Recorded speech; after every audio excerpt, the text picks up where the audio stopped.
The broadcast is now starting. All attendees are in listen-only mode. Council special meeting at City Hall Council Chambers, 100 Polk Avenue in Cape Canaveral, Florida, 32920. We have an agenda before us tonight on September 7th, 2022. It is Wednesday at 5:30 p.m. With that, I call this meeting to order. And City Manager, would you please lead us in the pledge?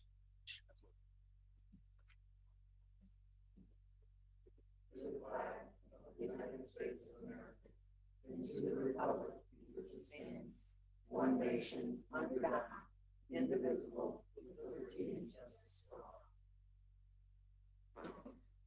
Thank you. Welcome. Citizens, staff, council. City Clerk, would you please call the roll? Councilmember Davis? Here. Mayor Pro Tem Kellum? Here. Mayor Morrison? Here. Councilmember Raymond? Here. Councilmember Willis? Here. Thank you. This time, we are at the public participation portion of our meeting. We are streaming live virtual. We have support there. So if you're listening in virtually, please raise your hand and follow the instructions provided to you. And then for those of you here, if you filled out a card, please make sure you get that into us and we'll take those public comments. So any member of the public may address any items that do not appear on the agenda and any agenda items that is listed on the agenda for final official action by the City Council, excluding public hearing items, which are heard at the public hearing portion of the meeting, ministerial items, and quasi-judicial or emergency items. Citizens, please limit your comments to 3 minutes. City Council will not take any action under this public participation section of the agenda, but we may schedule items not on the agenda as regular items and act upon them in the future. So with that, public participation is open. I do not have any cards.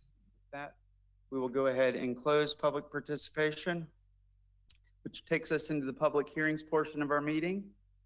The first item on the public hearing agenda is resolution number 2022-19, adopting a tentative millage rate for the levy of ad valorem taxes for fiscal year 2022-2023 on all taxable property located within the city of Cape Canaveral, providing for an effective date.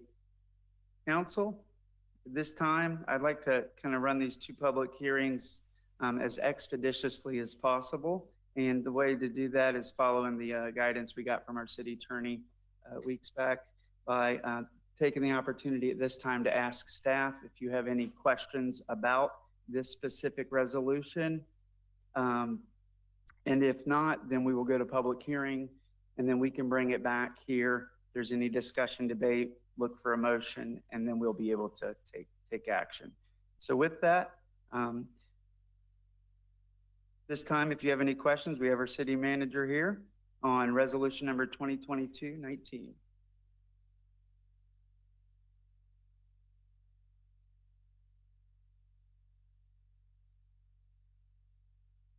Okay. Does anyone need any more time?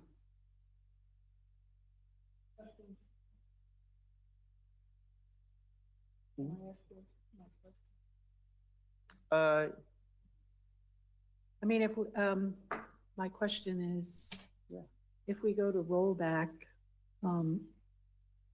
how will that affect these projects? We just got reimbursed for a couple things, and I was just wondering, I don't think I'm asking the right question in the right time. So I have some questions about these projects. So is that now, Mr. Mayor? Well, so we're gonna vote. We'll be doing two hearings. This is the first one for the rollback rate increase. We had two workshops prior. Now we're gonna go into two hearings. So if your question about something in the budget is related to the millage rate, which I think would be what I would look for, and if not, I mean, go ahead and ask it if you'd like, and we can move it along if it should wait for the next meeting. But we will get into the budget on the next meeting. Okay. And all the funds. Okay. So my question is, with the projects that we took out, if we go to rollback, will that be okay? Like we took out, So, Mayor, I think Yes. she held a discussion with John DeLeo about certain projects to take out. And perhaps it'd be helpful, John, if you discuss those, and would that get us to rollback, I think is what you're asking. right, so that leads into my other questions. So thank John, you. can you talk about what you spoke about? Yes, currently, Mayor Pro Tem, the current budget at the 3.5596 is the one that sits in front of you now. And if you wanted to go to rollback, it would require you to cut $411,000 in projects or expenditures from the budget to get to that. So that's what you would be looking at. So not to give anything specific, but if project A and project B added up to $411,000 and you wanted to go to rollback, then you would be basically stating to this council that project A and project B, this is what you're looking to cut to get to rollback. And then that's the rest of the council, depending on where they would want to go, would determine, if they determine a mid-level millage or something, they would determine then what would it take that they're interested in cutting to get to that rollback. Gotcha. And it's 411,000 general fund, Yeah. 164,000 CRA. Okay, just a couple questions that might help us get back to rollback is the Civic Hub. When we had discussed this at the workshops, I thought we had decided to just do the design and the community input now, which is 150,000, because it's recommended that we have 3 workshops.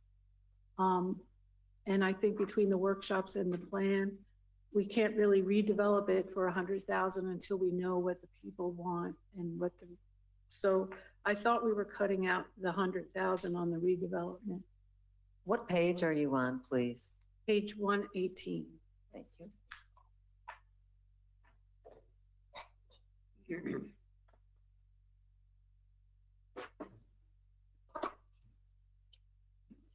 So in answer to your question there, Mayor Pro Tem, basically what you're saying is as you would attempt to get to, if you were going to roll back or how much you wanted to cut. Now, this is in the CRA, but I know what you're alluding to. You're basically saying that you would be maybe willing to cut the $100,000 for redevelopment, but keep the $150,000 for design and community input. And I mean, obviously that's cutting more money in the CRA, but I think where you would want to start is where you want to cut in the general fund to get the rollback. Because when you cut in the general fund, like Jenny was saying, you need to cut $411,000, which in essence, by going to rollback would additionally cut $164,000 in the CRA. Gotcha. Okay. Well, that was one of my questions. And, we can get back to the general fund as well. But also when we were looking for sources of funding for this project, it was said that we were going to get a grant for $285,475. I haven't seen that in the budget anywhere. And that's another reason why we could maybe wait on the redevelopment, the 100,000, until we can acquire that. Right, that grant would have to be pursued, and that would have been in the second year, which that has not even occurred yet. Okay. Well, I mean, it didn't, when we got that funding statement, grant funding, it didn't say second year, or it just said total funding 1,700,000 with the 285,000 as a grant. Right, and now it's broken up into years. So the upcoming year here, you're looking at just $250,000, and possibly with the ARPA part there for the stormwater portion. So yeah, so the grant isn't even on the on the board yet for Mhm. this. That's something that would be pursued by leisure services. And, you know, that director would pursue getting a grant for that project. Okay, Yeah, so that's not even, we're not even there yet. That has to be pursued. okay, and then, one more question. It's about the CRA again, and I understand what you're saying, you gotta look at the general fund. Right. But just for information purposes, the presidential street, master plan, it has 273,000 in CRA funds. And, I asked the question about how much have we already spent, on the CRA planning? And I got a memo back from you saying, we have paid, 112,750 and another 100,000 remaining to pay for a total of 213,500. Is that on top of this 273? If we have already spent that in this year, no, this 273 is for this next budget coming up. Okay, so- That's an estimate based on the community development director's estimate as to if where the presidential street projects may be. And there was an estimate done there by the community development director to say that potentially $273,000 would be charged towards the end of the year for presidential streets. But it has nothing to do with what you're talking about that's been incurred already. That happened in this year for the Okay, design and what have you by Kimberly Horn, I believe. so, but the amount of money that we spent this year, doesn't that include the survey and consulting fees of 128,000? Or is there more on top of this, is what I'm trying to get at? Is Dave here? Oh, I do. Mayor, would you like to Just hear to- from Dave on this? I just want to first clarify, we are on page 124, is that right, Mayor Pro Tem Kellum? Okay. City Manager, I please. would like to hear from Dave on that question. Absolutely, yes, thank you. Yes, Dave. Oh, well, Yes. Yeah, that's fine. I can, okay, sounds like I'm being amplified. It's always on, okay, thank you. Yeah, the 128 for survey and consulting fees, you know, we have started talking about what we do once we get the master plan completed. And the master plan is we've discussed, is basically a blueprint for how we're going to redevelop the master plan streets, the areas. And so the 128 is going to be for the first year. And as you recall, we've talked about, this is going to be a budget decision by the council. How much do you want to spend on the presidential streets redevelopment based on the master plan that we're working on right now? So we've talked about the initial year for the 128. The survey is not a citizen survey. It's an actual physical, we're going to survey a road or whatever that amount would allow us to begin to implement the master plan. The survey would give us what we have to work with essentially. It would give us the right of way. A typical survey would tell us what a typical survey would always tell us. The width of the right of way, where all the curb inlets are, where the driveways are, where the utility lines are, where the trees are, just a snapshot of what we have to work with. And based on that survey, we would begin to start implementing and being able to have a much better idea of how we can start applying some of the principles and the design guidelines and design recommendations in the master plan. So in order for us, before we can actually start constructing things, we have to know what was out there out there in the street. And that's where the surveying would come in. So the 213,000 that we're paying now, Completely different. okay, That is strictly for the master plan. That's to Okay, got it. get us a document. okay, got Once we get the document, then the 128 is we can actually start going out and doing some work it, gotcha. in Okay, the street. In that street, yes. okay, Yep. thank you. Does that That's make all. sense? Yep, thank you. Thank you. That's all I have right now. Okay, so Mayor Pro Tem Kellum, I just want to make sure we got there. The first question was about the rollback rate And I think we learned that $411,000 would have to come out of the general fund and another 164,000 would have to come out of the CRA.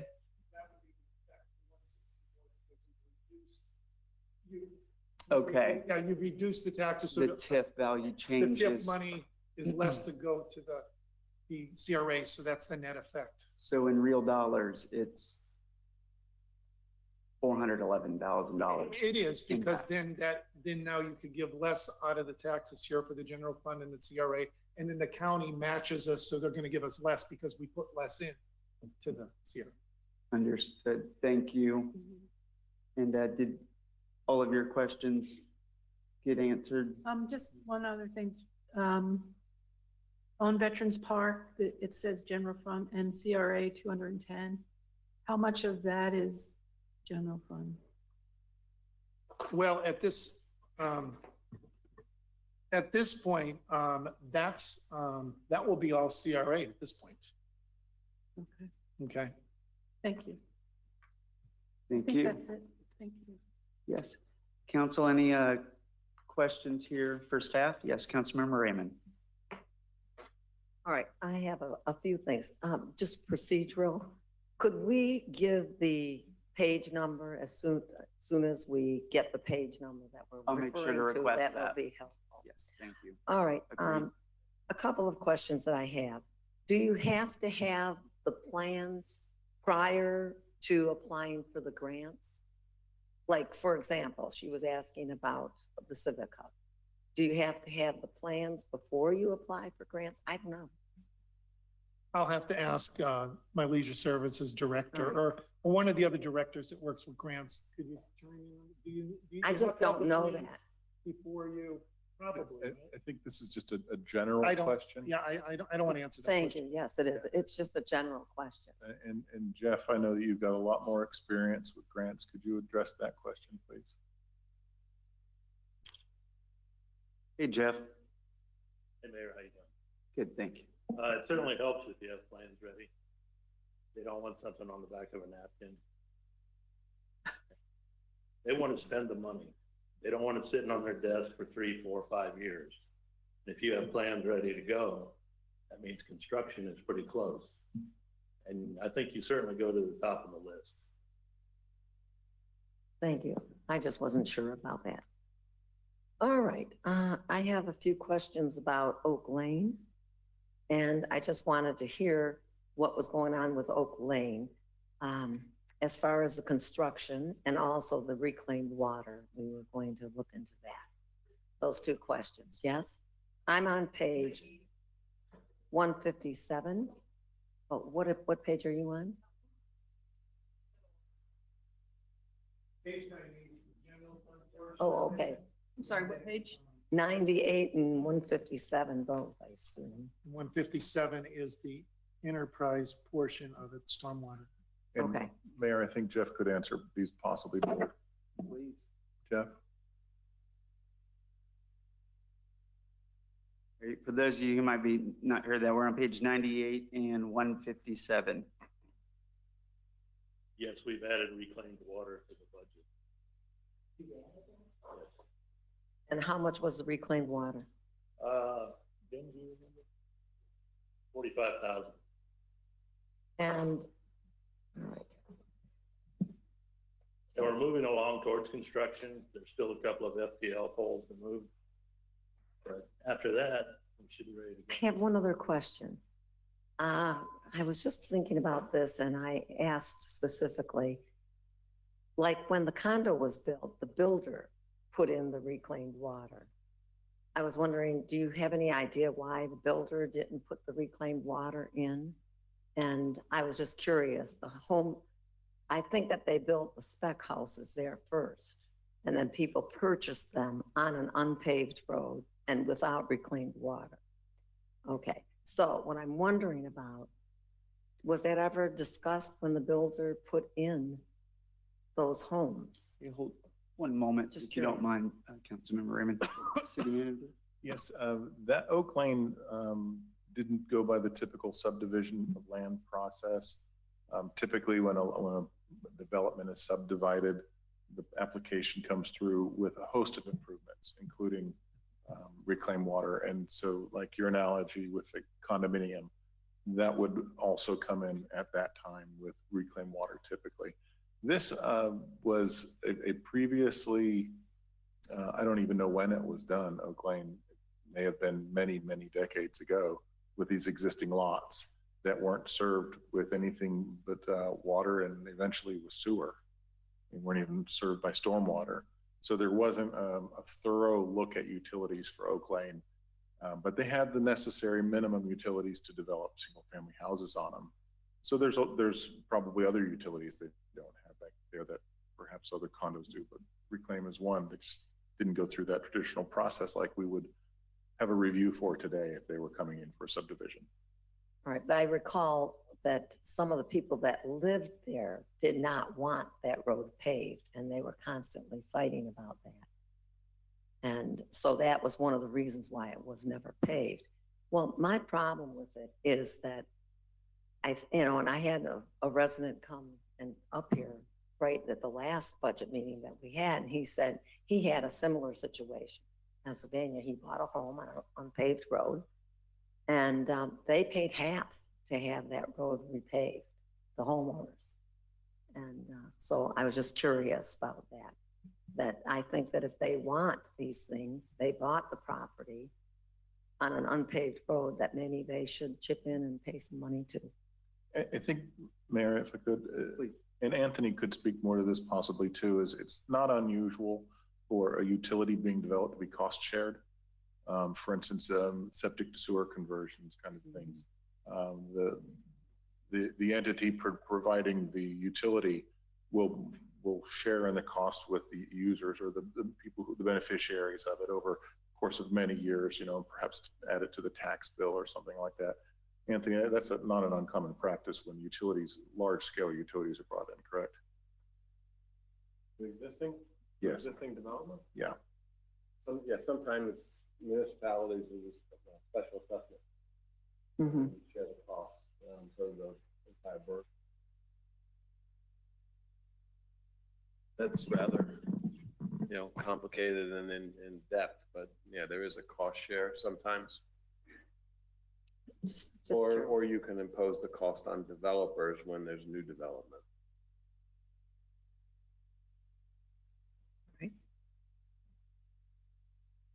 You said you added 45,000 for the reclaimed water. Yes. right? Is that added to the 551.5 or is that included in? Yeah, it should be included in that. The actual total budget's about 800,000. So we figured we could probably slip it in. Just want to make sure that, Councilmember Raymond, you have the floor right now, and so I want to respect that. And Yeah, I have one other question, and it does have to do with utilities, but it's not for Jeff. It's just a general question that I have about electric and electric cars. We've been very generous as a city, and I know that people come from all over. They come from Cocoa Beach and they plug in. I was just curious. I understand that we need to use the electricity on the existing charging stations for our city fleet. But I was just wondering if perhaps we can design a program now to put a lock on those charging stations, and people who use those charging stations will pay. And I understand it's about $30 every time they charge. If it's a full charge, it's about $30. And I think that it's time to start charging people. And I think that we could have some type of a system where people who have the electric cars could come into the city and request the use of the charging stations. Because I know people are bragging over at pickleball. Well, I play pickleball and I get a free charge at Cape Canaveral. So I think that this is something I know we're looking into more elaborate charging stations, but I think this is something that we could do right now. And I think it might be a good thing. Then I have one more thing to say. I think that it's a better idea to keep the tax rate the way that we have it right now, our millage rate, and we could always trim it later. The problem is we don't know what's going to happen. what if we have another pandemic?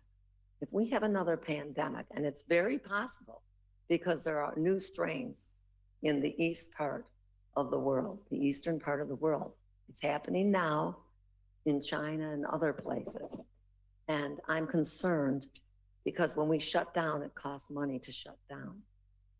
And so I think that I would rather stay at this level rather than to go down. We can go down a little bit, but I think that to go down and that you can't go back up. And I told you that a mayor had told me that. He was very sad about it because it doesn't give a city any options to do anything when it's too low. And as I said, we knew that we were paying for employee raises, and we all decided and talked about that and said that we thought that was a very important thing for us to do at this point. And sure, nobody likes to raise taxes, and we have the fourth lowest tax millage rate in Brevard County, and we're doing pretty well with that right now. And I think right now, the best thing for us to do is just to go ahead and go forward with this resolution and ordinance, and then we can always trim it down later. What date do we have that we have to have the millage rate into the tax collector? Well, this is the first budget hearing, so a rate has to be established tonight. And then on the 21st at the second hearing, be approved again, a final millage. So today is the day. You Oh, have today's the to, day. you have to leave this meeting with a decision on millage. Oh, I just, want to clarify. I Thank think you, what thank you. you're referencing, Councilmember Raymond, was when we have to submit the DR Oh, to the, 20 to the appraiser, and that's the one where once you lock it in, you can go down, you're capped. But this is first one of two readings to adopt it for the Right, year. right, So yeah. we're locking it in. it gets reported to the state after the final, in the 21st, I have to notify the state 3 days after the second millage reading budget. It'll be here for a year at least. Did you get all your questions answered, So Councilman? today's the day that. Yes, and next week we will advertise, we will show the citizens in the that I have paper that. that Thank you. what we established. We have to, by law, we have to show the citizens what our budget is and what the millage rates are. And we'll do that next week. Thank you. I think I'm finished for now. Thank you. Thank you. And we will have two readings of this. I know that they're saying today, so technically it will not pass until that second and final reading. Correct. So, Councilmember Willis, any questions for staff?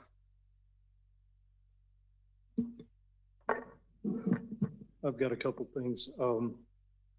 But to Councilmember Raymond, we do have a contract out there on the electric vehicles, replacing that where we're not paying for it. When is that going to be signed, Mr. City Manager? Dave, what's the status on that? I know that we were in negotiations with that company.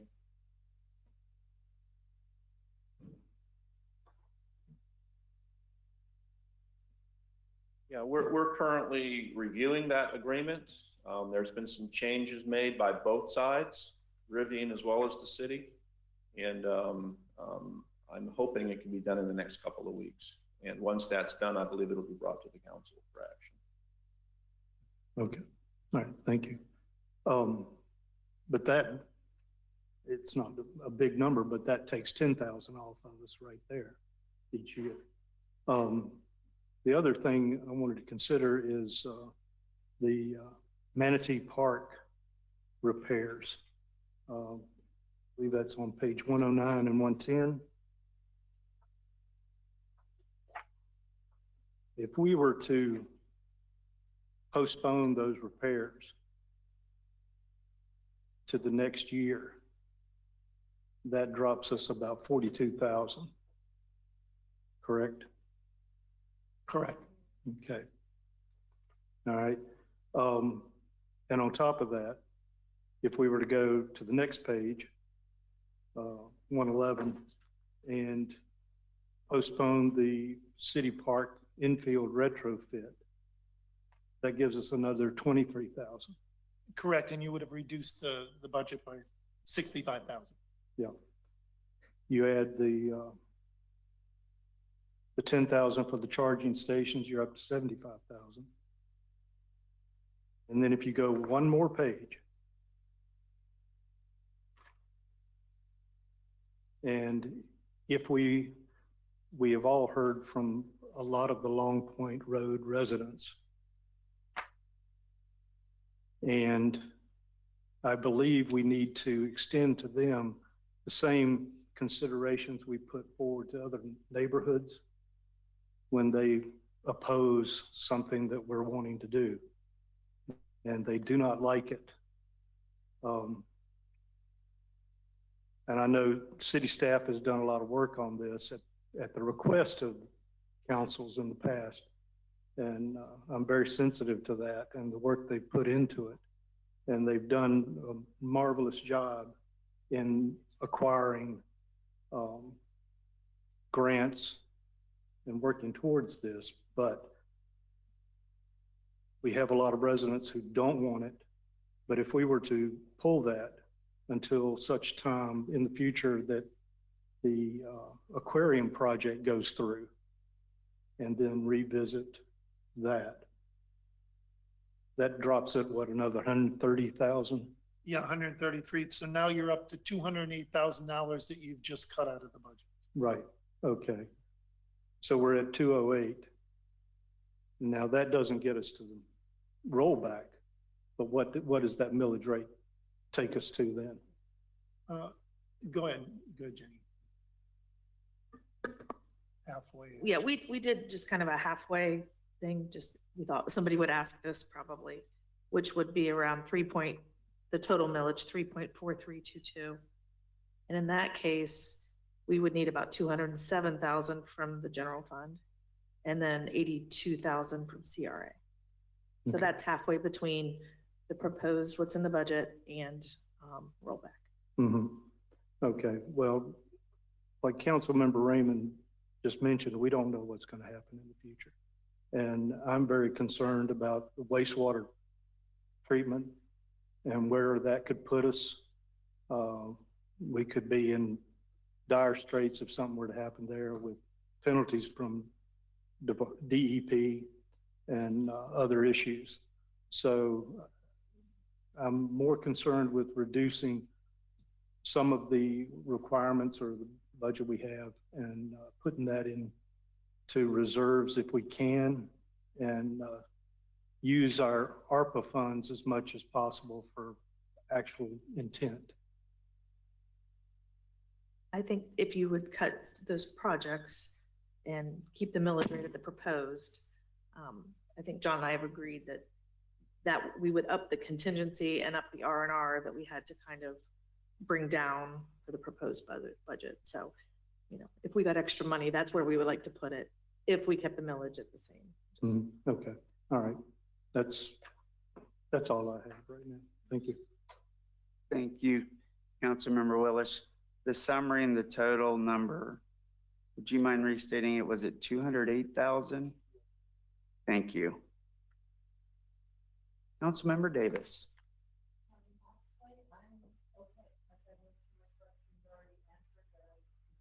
Mayor, I'm sorry, we can't hear her. Would you mind? I say the benefit of going last, I've actually had my questions answered. So I had some of the concerns I haven't already addressed. Okay, great. Thank you. City Attorney, do we need to read this resolution formally before we go out to public hearing here? We just had questions for staff. And I know you Yeah, it's came in.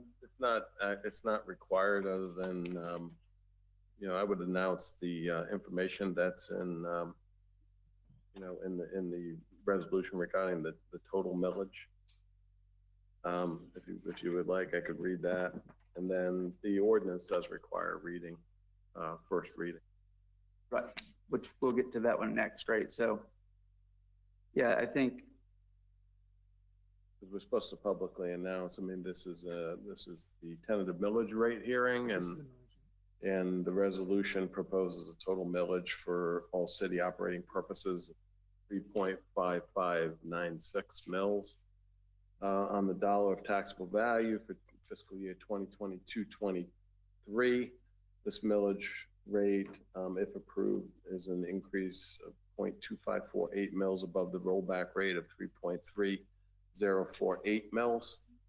So that's generally what's being proposed on the millage, subject to obviously any adjustments that the city council is making regarding the budget.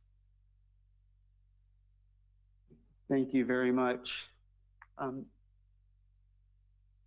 I don't have any questions for staff either. I think I've made, my big question at the last meeting was, can we cut out $500,000 of this budget, which would get us, as an example, I think below the rollback rate.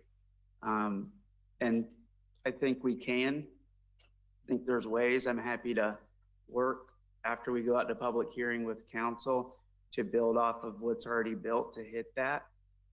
But to come close, I think is setting our bar too low. I think we need to do like a lot of cities are doing this year, and they're helping the taxpayers. So we can't do that. It's okay. I'm on board to do it. I liked a lot of the ideas I heard too up here about revenue generating and some of the exciting things and punting on non-critical projects. But with that, this is a public hearing item. So if anyone from the public would like to speak on resolution number 2022-19, adopting the tentative millage rate we just heard about, please come forward. Okay.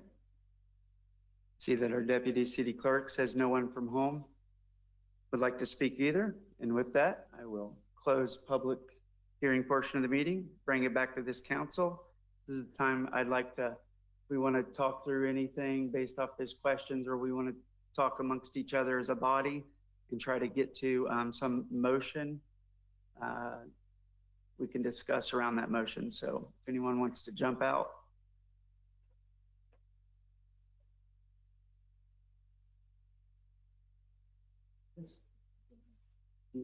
Can I help with it? Are you okay? Sure, absolutely. So the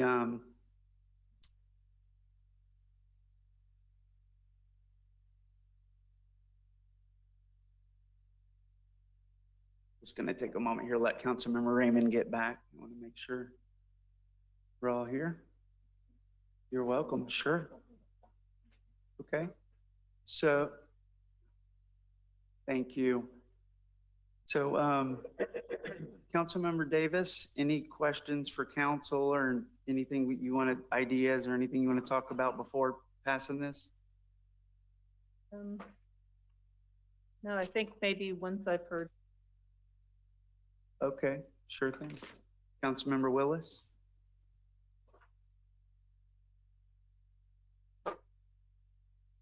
If we're reducing the millage back to a rollback, and we have a year similar to 2021, and I mean, we could have all kinds of hypothetical situations where we don't have the funds sitting here for it. I mean, suppose the clarifiers were to break down, and how are we going to handle that situation? What is the drain possibly going to be on us? And I think you have to prepare for those possibilities.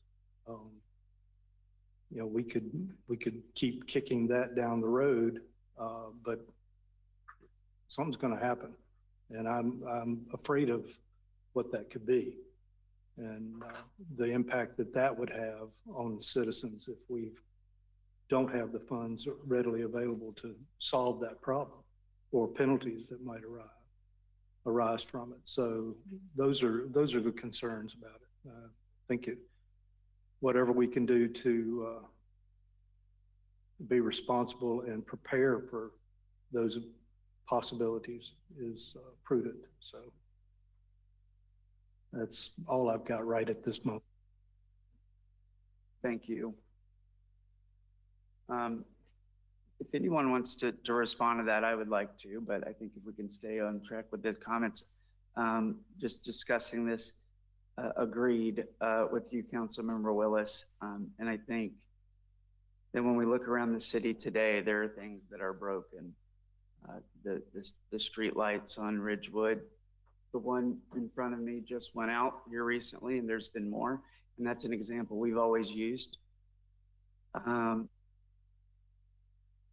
Things that need to get fixed exist today. Taking care of what we have is important. And so when I look at this millage rate, I think that drives a lot of the revenue. We all know that.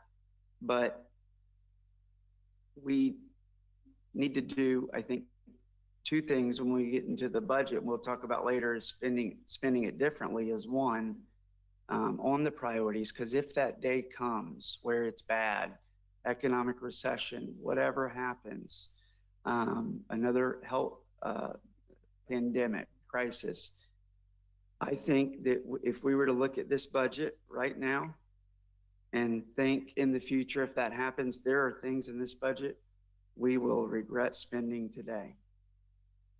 And those are the things I would like to take out. Will we say Long Point Road was the right choice if we have an economic downturn? I don't think so. And that's exactly where I want to focus. I just think it goes higher than 208,000. And I think what you did was fantastic. And there's another 300,000 in there that I'm willing to work with. So setting this millage rate today is based on that for me. And I kind of bundle that together. That's my general response, but I do appreciate your efforts in trying to cut back sincerely. That's the direction that I haven't seen us go in a while, so thank you. Yes, Councilmember Raymond? I just want to speak about wastewater and stormwater. And I think that this council and the former councils, it was a first priority. And I have a list of all the wastewater and stormwater projects that have been done in the last 10 years. And I just want to tell the public that we are on it. This is like a top priority for our city staff, and our council has always voted for these projects. And I just had a question though about, we have the ARPA funds for the different projects for wastewater and stormwater. Did we vote on these? I'm just curious. Council made a recommendation, how the funds should be used, John. I don't remember the amounts. It was in the November council meeting, council was presented this and made a recommendation. They approved the recommendations at that point. Because if you remember, I told you that on April, we had a report to the state on what our intentions were on how to spend the money. That was it. That's and right. we got in the system and got everything established. So that was good. But in November, yeah, there was a recommendation collectively by council. Yeah. But I mean, I think that this is something that this city and this council and the staff, we've always taken care of the stormwater, wastewater projects. And I mean, some very innovative projects. Remember the innovative project that was done at our city park with that, just an example. But I mean, that's why I still support Long Point Road, and I'll tell you why. I think that it will help a little bit with the water, and that area was used as a dump.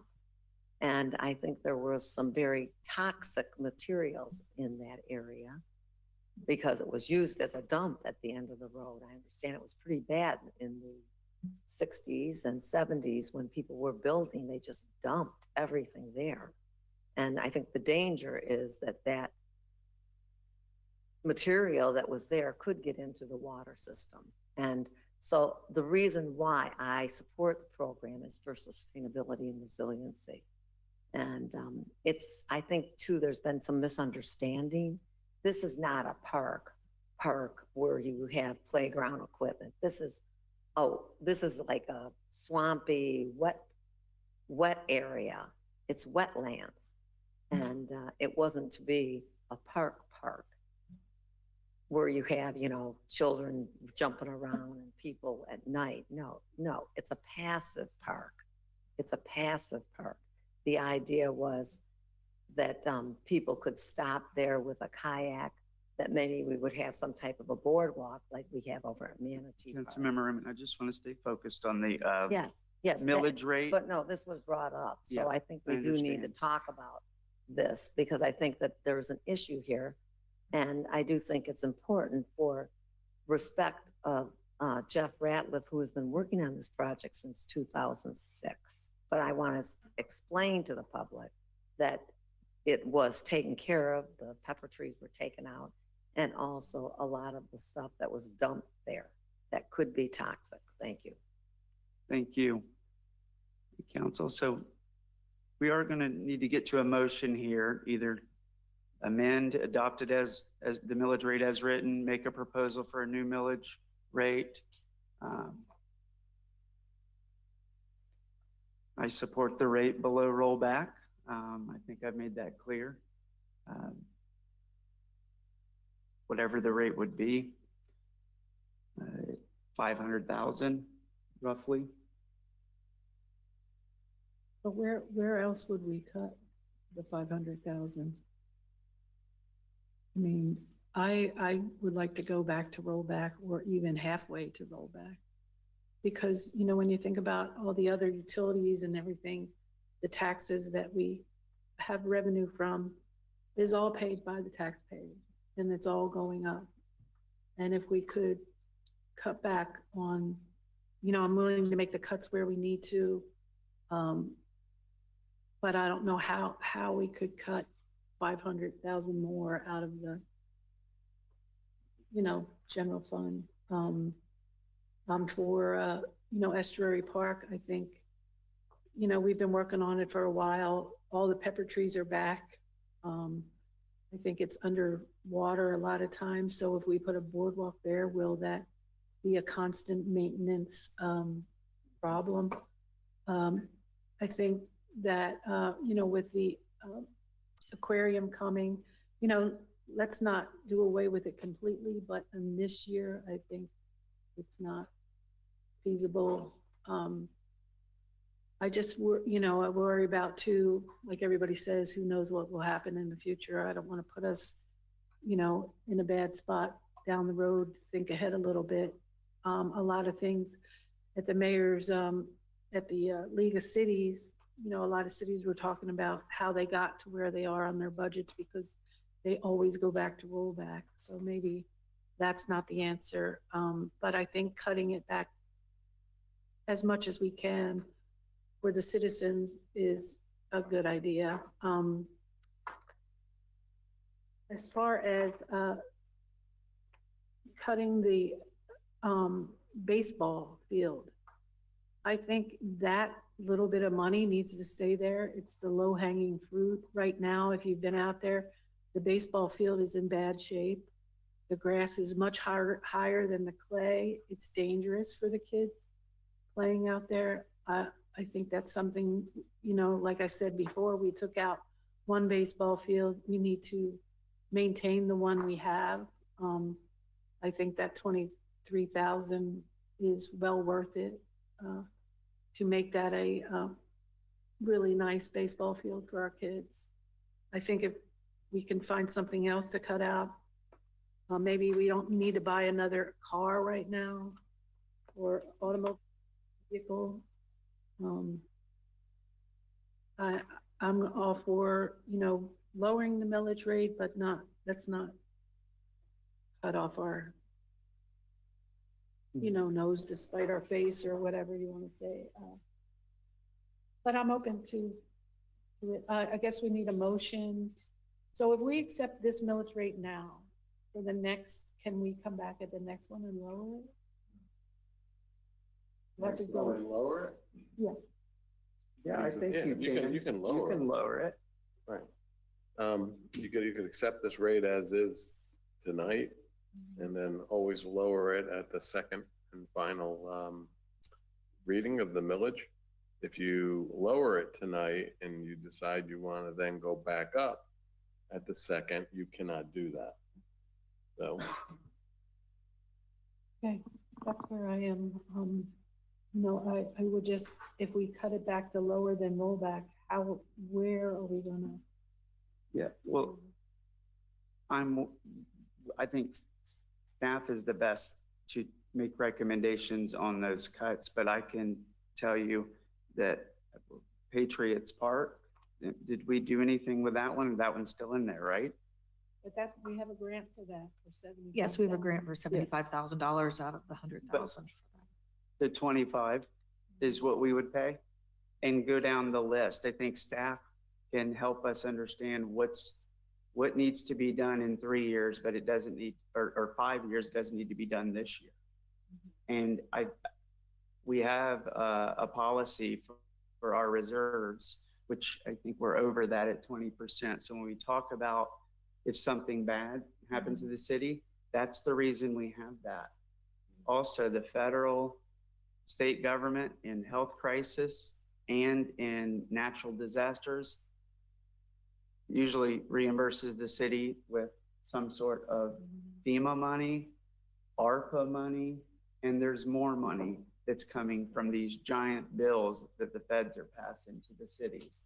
This new Inflation Reduction Act is more money that's going to qualify local governments for energy projects. All these solar things and energy efficiency, there's tons of that in there, and cities are the ones that qualify. And so the funding for, when I look at this budget, pointing out every project, I've went through and I've done that. And I've talked till I'm blue in the face in here, and it didn't get anywhere. And so my approach this year was, if council desires, request staff to cut out the number and see what that looks like, $500,000. Councilmember Willis has put up 200,000. So maybe it's another 300 that they can find. And at the last meeting or the workshop, we talked about, if that's the request, staff can do that. So I don't want to spend time tonight going through each one, but I can tell you here in a little bit, just some broad projects that we can cut. So, Mayor, if I could, yes. when you said come back to staff, I guess we feel like we've presented a budget that with everything, the projects that you wanted and the staff raises and everything. So for us, I feel like if there's more to cut, it's kind of, you tell us, because we've given the projects that were discussed and everything. So not that we're not willing to help or anything, but we feel like it's time, we need direction from council. That's all I have. So can I just ask, now you're suggesting the 3.5596 millage rate? Is that the proposal from the financial status, the financial staff? Thank you. So you're proposing 3.5596 millage rate. It's still the fourth lowest in Brevard County. So, Mr. Mayor, yes, please. all right, if we were to go ahead and pass 3.5596 as our cap, and we give direction to staff similar to my little laundry list of take these out, and they were to come back with the exact millage rate, what that would look like and what the impact at that rate. You probably already have it in front of you, but if you were to come back and we decide on, they could do scenarios for several of us if they were willing. I'm sure they're willing, but I don't mean it, no disrespect, but they were to come back at the next meeting and say, all right, Councilmember, Mayor Pro Tem Kellum, these were your suggestions. This is what that would get us. Councilmember Willis, this is what that gets us. And we have numbers. And Mr. Mayor, this is what your proposal gets us. This is what it does to us, whatever. And we vote that. That similar to our voting up and down on the roundabout. We came back with a proposal that was blank and we put the number in. I mean, is that doable? Yes, if you tell us your list of things you want cut, it's just a simple matter of plugging in the numbers and deriving a millage rate. Or however many proposals you want proposed. And I just want to clarify this. My question to you as our city manager on behalf of this council and with council's support would be absolutely, we go through and we can tell you the ones we would cut, but also there's knowledge that you have that we don't have about here's the list of projects you believe we need to do. If you had to rank them, what is critical?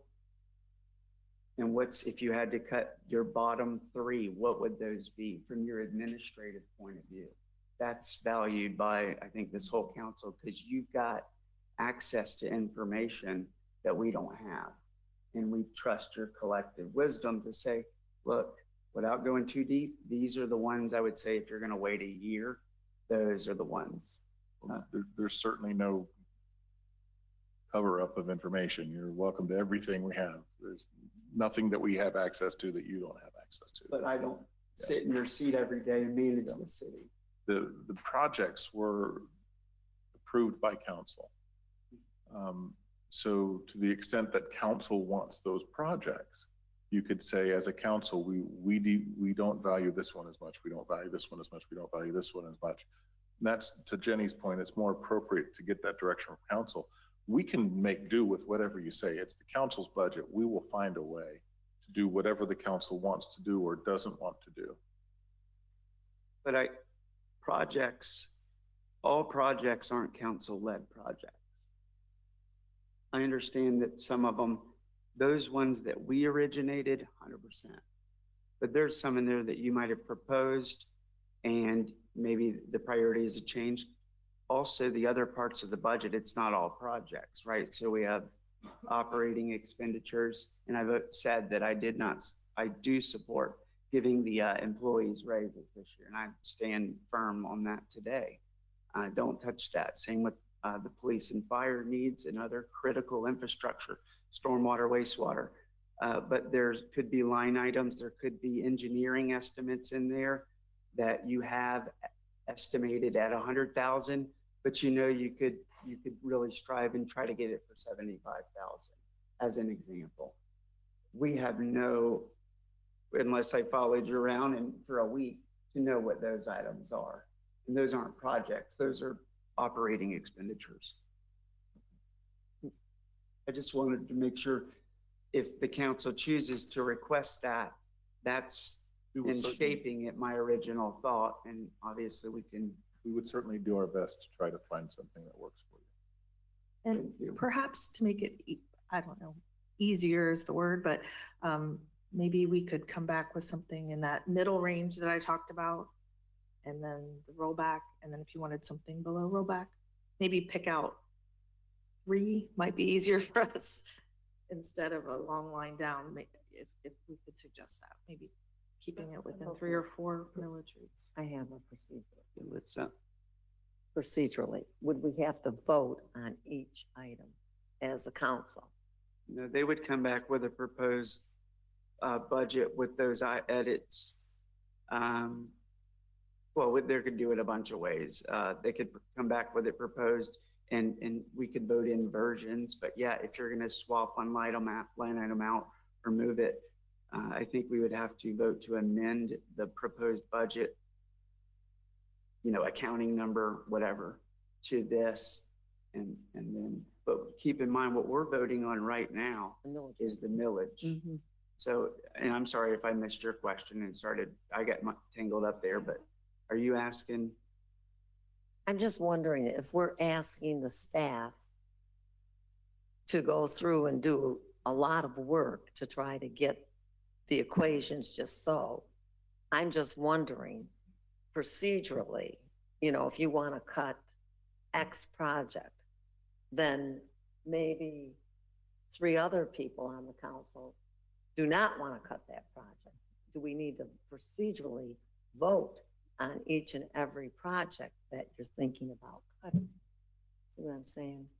I'm just thinking of a procedural question on this.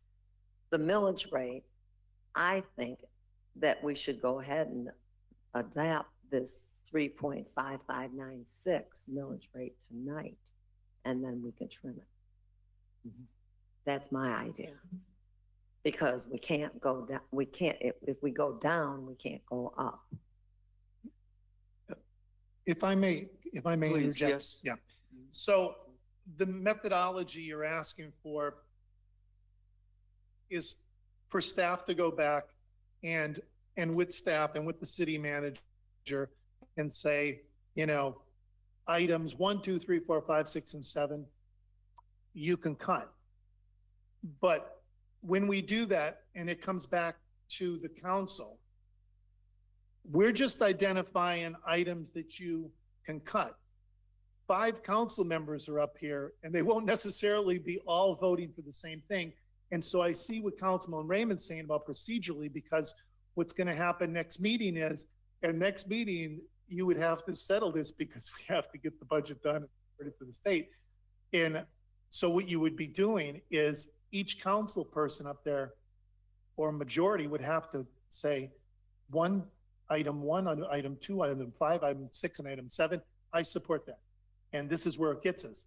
And if, say, the mayor wants to go below rollback, then we have selected where maybe up to $500,000 accounted for. And then, the mayor may come back and say, items 1 through 7, I support that. So I just want to let you know what's in front of you, because what you're asking us to do is, we can go ahead and identify things that could be cut without the city going, but there's always a risk of this. But ultimately, council will have to make this decision on what items they want and where they want the millage to be.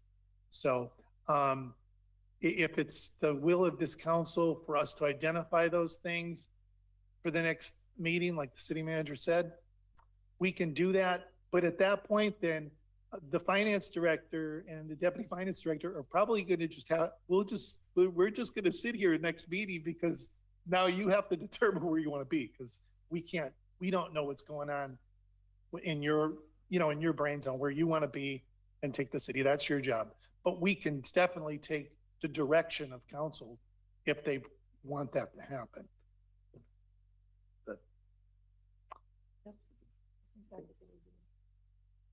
Did you want to say something? I just wanted to say something on the procedural question. The procedural process here is simply you have to vote up or down a budget. Okay, so what staff is suggesting, and I think what the council wants to see, is a list of possible adjustments to the proposed budget that you have right now, but procedurally, it's one vote. You either approve a budget up or down. The millage, I'll remind the council, and I know you know this, the millage and the budget, they operate in tandem, right? Your millage funds your budget, yet the law requires you to adopt the millage first, budget second. So procedurally, while the millage may come first, what you're considering doing requires you to have some sort of consensus on the budget before you vote on the millage. So you got to come to that consensus during the millage process of what you think you need from a millage rate to fund the budget that you vote on in total. But they can give you a laundry list of possible items to adjust and remove from the budget to lower the potential millage rate that would have to be approved. Thank you. Okay. So yes, I think we all understand that the next meeting will be final. We can change between now and then. The fear of not being able to go up is not a fear of mine because I don't want to go up at all. And so I don't for me to get on board with that, I believe we can go down. And if we pass tonight the halfway point, staff would then go in and have to show the budget that would support it, representing some of the items that Councilmember Willis and Jenny and John went back and forth on, and I heard. And then come back with a few $100,000 more, and in that second reading, we could go lower on the millage. But for me to pass it as written tonight, to say that next time we're gonna go lower, I wouldn't do that. I would say, hey, if we pass it as written, I'm just excited that we're all considering to lower it on the next one. So we vote how we vote tonight. I'm hearing good things, and I look forward to having that next meeting if this is something we want to do. So we do need a motion to do something here. I'll go ahead. I'll move that we accept ordinance number 19, 2022 at the millage rate that was suggested, the millage rate of 3.5596. I'll second. Yes, okay, got a motion by Councilmember Raymond and a second by Councilmember Davis to adopt the millage rate as written. To say it into the record. 35596. Correct. Thank you. Is that clear, City Clerk? It is. Thank you. Yes, Mayor Pro Tem Kellum. I just have a question. So we'll adopt this millage rate with the understanding that staff will come back with a halfway point and. Yes. Yes, And could a- we, and a halfway point and then roll back? And Well- roll back. Yeah, We're It's just harder for us to do it. the motion on the floor is to adopt the millage rate as written. Mhm. And then staff is going to need to do nothing with that, but to our city attorney's appoint, when we get into the budget, that's where they would have to, if we keep it as written, this budget supports it. But if we vote a lower millage rate, then they're gonna have to get into that budget and figure it out. So it really rides on as the city attorney said, what we do here, we don't have to request it from staff. It will be obviously required to support it. And so with that motion on the floor, this is the time to discuss that motion. I think it's what we've been discussing the whole time. I do not, my feedback is I don't support it, but again, I'm excited if we're considering for the next one, I would support tonight a millage rate that can come to that halfway point. So that's all my comments. What was that rate, the halfway point? Did y'all figure, I don't know if you, I know you figured the amount of money. 3.4322. Jenny, I'm sorry, one more time. Sure, 3.4322. And that's library of 0.0432 and general fund 3.3890. So the total is 3.4322. Okay, so a millage rate of 3.4322 is the 50% less to roll back rate. Proposed, right, and 50% above rollback. Yep, right in the middle. Okay, thank you very much. You're welcome. So, motion on the floor to adopt it as written, second by Councilmember Davis. Any more discussion or debate on this? Okay, awesome. With that, City Clerk, please call the vote. Councilmember Davis? 4. Mayor Pro Tem Kellum? 4. Mayor Morrison? Against? Councilmember Raymond? 4. Councilmember Willis? 4. All right. The resolution number, excuse me, 2022. I'm sorry, 2022-19 is the resolution. it changed on my screen. I'm sorry. 2022-19 passed 4-1. Thank you. Mayor? Please. So the direction you're giving staff is staff is going back and will look through these projects and get to a midway point and get to a rollback point. How many, is that those variations, or do we need more variations than that? I just need to know that, so we know what we want to. Do we need to vote on that?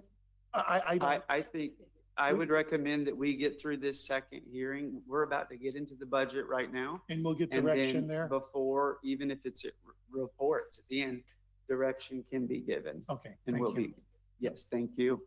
Okay, so now we get to move on to the second item here of our agenda, and somehow in this flurry, I have misplaced my agenda, so I really appreciate Daniel keeping it on there. This is item number 2, ordinance number 19/2022, and Mr. City Attorney. Ordinance number 19-2022, an ordinance of the city of Cape Canaveral, Polk County, Florida, adopting an annual general fund, wastewater enterprise fund, stormwater enterprise fund, enterprise capital fund, special revenue funds, capital project funds, and agency fund budgets for the fiscal year beginning October 1, 2022 and ending September 30th, 2023, providing for an effective date. This is a public hearing item regarding the tentative budget. Mr. Mayor. Thank you very much. So this time we will just ask any questions about this to the staff. After those questions are answered, we'll go to public hearing, come back to us. We can debate, discuss whatever we want. Because of the nature of the last conversation, we've talked about some of this, if not already. And if any council member wants to start with questions for staff, now's a good time. And before we do that, I just want to make sure our city manager, if there's anything you want to go over. Just a personal request, could I take a 2-minute break? John can answer any questions. I just need Yes. to use the restroom. Oh, take a break. Actually, can we take a 10-minute break and we will knock this out faster as a collectively? Okay, we'll reconvene in 10 minutes, please.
Ready?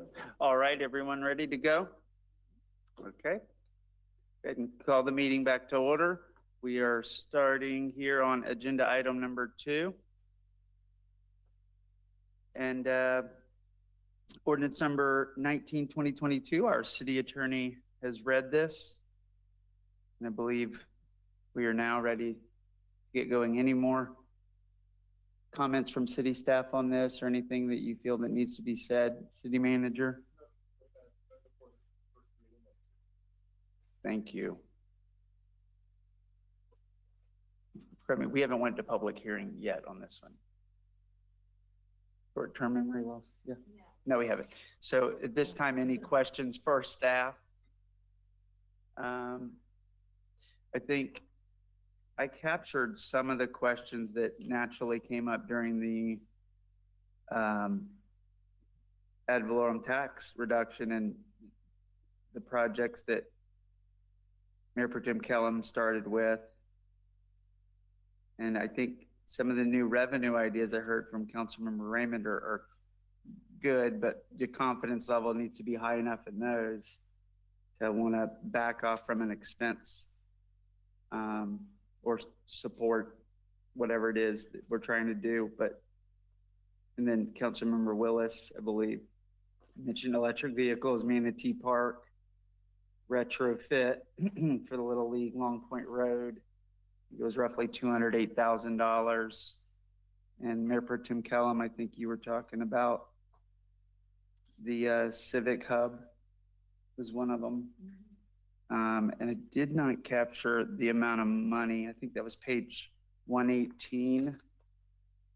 But I think you got your questions answered. Was that funds that you were wanting to look at? Or was it?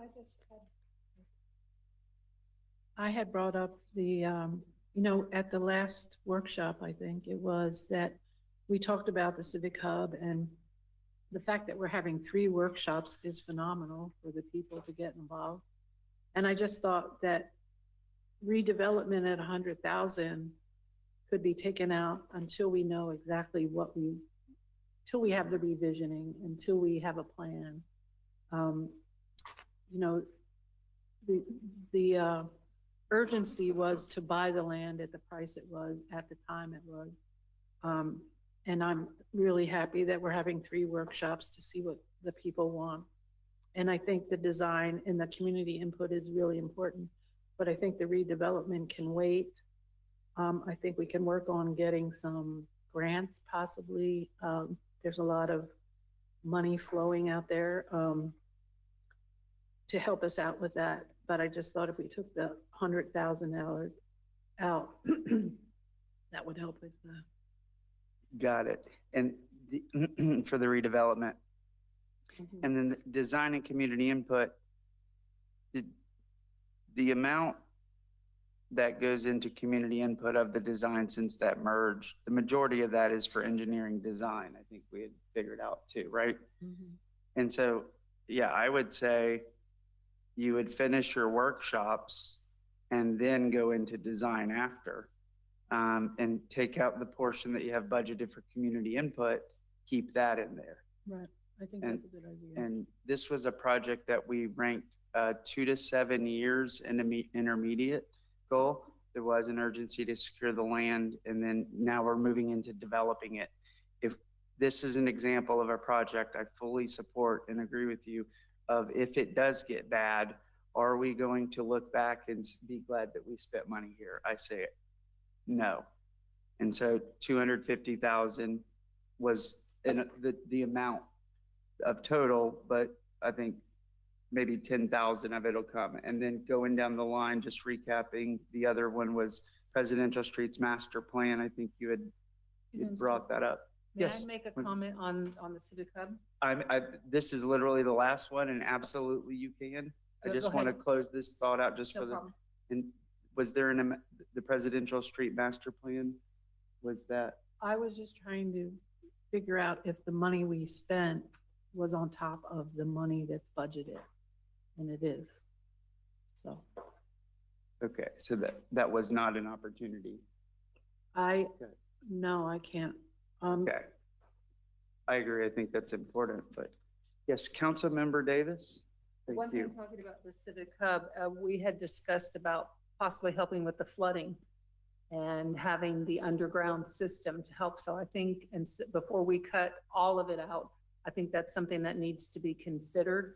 If we do nothing, at least do that to help with the flooding and help us, because that's one of our priorities. I think that's a total different project though. And so what you're It- saying is if you do hold this, take these funds Well- and pursue that project? Wouldn't part, because that would be part of the development and design of it, correct? I mean, that it would all be one thing. That would just be the first stage of it would be getting the underground for the flooding. So I would see that that would need to be included because I would take it as part of it because it's all going to be considered when they do that. Okay, so this has the stormwater element in there. Yes, sir. I don't remember formally merging those or voting those together. Those came in together at our strategic planning meeting and we said, hey, the scope of that project changed. And I thought that it went back to separate. And so, yeah, I think that's. Mr. Mayor, for clarification though, City Manager, I don't know if you could chime in on this, but that stormwater portion, could somebody back here, Jim or Jeff or someone who's involved with it, chime in on that? Because I know there was a stormwater portion involved with it, the timing of it, whether or not that was going to be in the first part of the redevelopment, which I guess that would be, because that 500K in the next year obviously is something where you have to hold meetings and they have to design and see what the plan of the land's going to be or whatever. So the reason that stormwater portion, if you see in the source of funds, I believe that is what's represented and included in that, and where it says redevelopment, 100K there. I know that our previous leisure services director did all the brain work and leg work on this. So I believe that that part is in there. That, in other words, let me just ask this logical question. If you were going to do a stormwater element, wouldn't that occur before you did the 500K in the next year?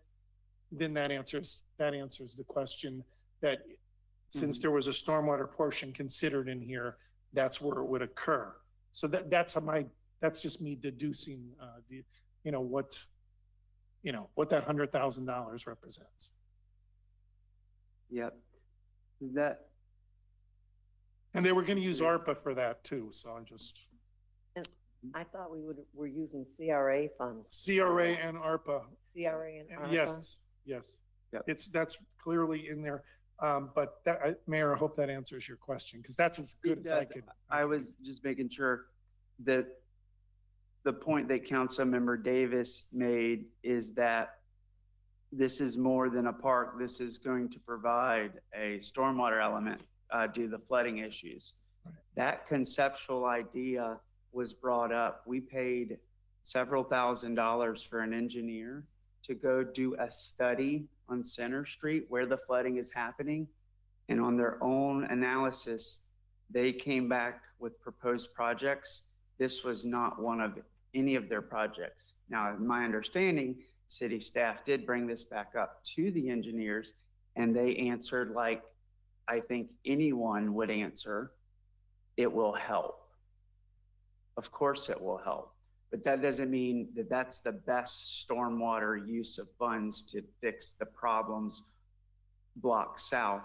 And I didn't get enough or remember voting that we would merge and expand the scope of the project. It was an idea. I thought it was a great idea. I think all properties we should consider stormwater, but until the engineers come in and say that's the highest and best use of those funds to fix the legitimate flooding problems, I don't think we should be spending our money on this. I believe they gave us a list of 5 projects that could be off. There was a few, and those are the projects where they're telling us to spend our money. Yeah, and I Now, if don't, they would have, let me yeah. just finish. If they would have came back when we brought this property and said, hey, we just acquired this property. You didn't know we acquired it, so maybe you didn't include it. And they said, oh my gosh, yes, actually, that's the number one project that you can do above the pump, above the exfiltration, above the stormwater. They never said that. They just said it would help. Yeah, Yes. and yeah, Mayor, I agree there. I have no recollection that anything that occurred with engineering on Center Street, that any of this was ever included as part of a discussion. And if somebody wants to clear that up, Jeff or Public Works, I just don't remember that stormwater portion being part of that. Right. I thought it came from a discussion that, obviously the 150 was from the strategic planning retreat to do the master plan. But there was a discussion right on the heels of that about doing a stormwater exfiltration as soon as practical after that, which could happen within fiscal year 22-23. I think that's why the 100,000 was put in there, so that we're ready to jump on that potentially in the next fiscal year. Thank you for clarity. Yes, Councilmember Raymond. My comment is, I think that we have to be careful. I think that this is like the very first step. And I think that if we take some of these projects and kick them down the road, it's not going to be a good idea, because then it will just go into the budget and the plan for the next year and the next year and the next year. So I think that this is a good idea. This is the thing that should happen first. Right. First, before we do anything else. And it is CRA and ARPA money. And I think that it's a good use. We already have all the other projects listed that we're doing with the ARPA and the enterprise fund. And, you know, those are all high priority also. So we have this all taken care of. So, And Mayor, if I may, when I think about the master plan for this, it's so that we don't build the wrong stormwater improvement in the wrong place or the right one in the wrong place. The master plan gives us that roadmap for whenever we finish this civic hub. We know with confidence where the stormwater improvements can go that aren't going to mess us up in the future. That we can still build what we want to build, but potentially get those stormwater improvements in there very first. I understand the rationale of it. We just don't have any evidence or information that says this is the highest. And we spent $75,000, $80,000 for engineers to study the flooding on Center Street. That money interrupted an existing budget. It was the last council. We got the report back, and those funds should be deployed in that and see if that fixes the problem. Then step one of this project is not this. Step one was acquiring the land. We did step one, and that was the urgency. We are now we have site control. We own it. We're not missing out on tax. They've been taken off the tax roll, and it's sitting there. Actually, it's creating nice value for Friday Fest parking, and it completely changed the operations of where folks can come in now from A1A, which is fantastic. And so it is contributing positive value as it sits today, and it's an open space, and the asbestos and all the issues I think were removed. The site is secure. We own it.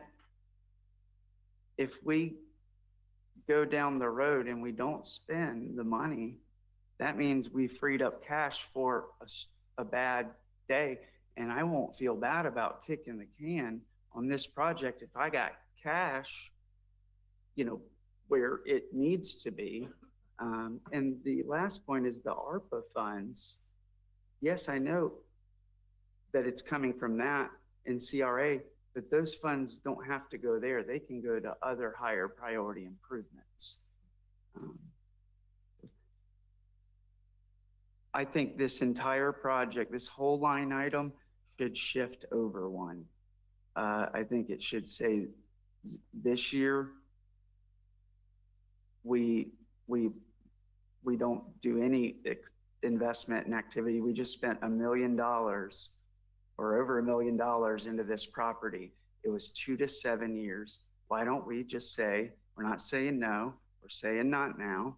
we move it to next year, and then you add $250,000 on top of the 200,000 that Councilmember Willis said, and we're in $95,000 away, and I can show you 95,000 to get us there. But Mayor, that's in the CRA, not the general fund. What's that? That's in the CRA, not the general fund, what you're talking about.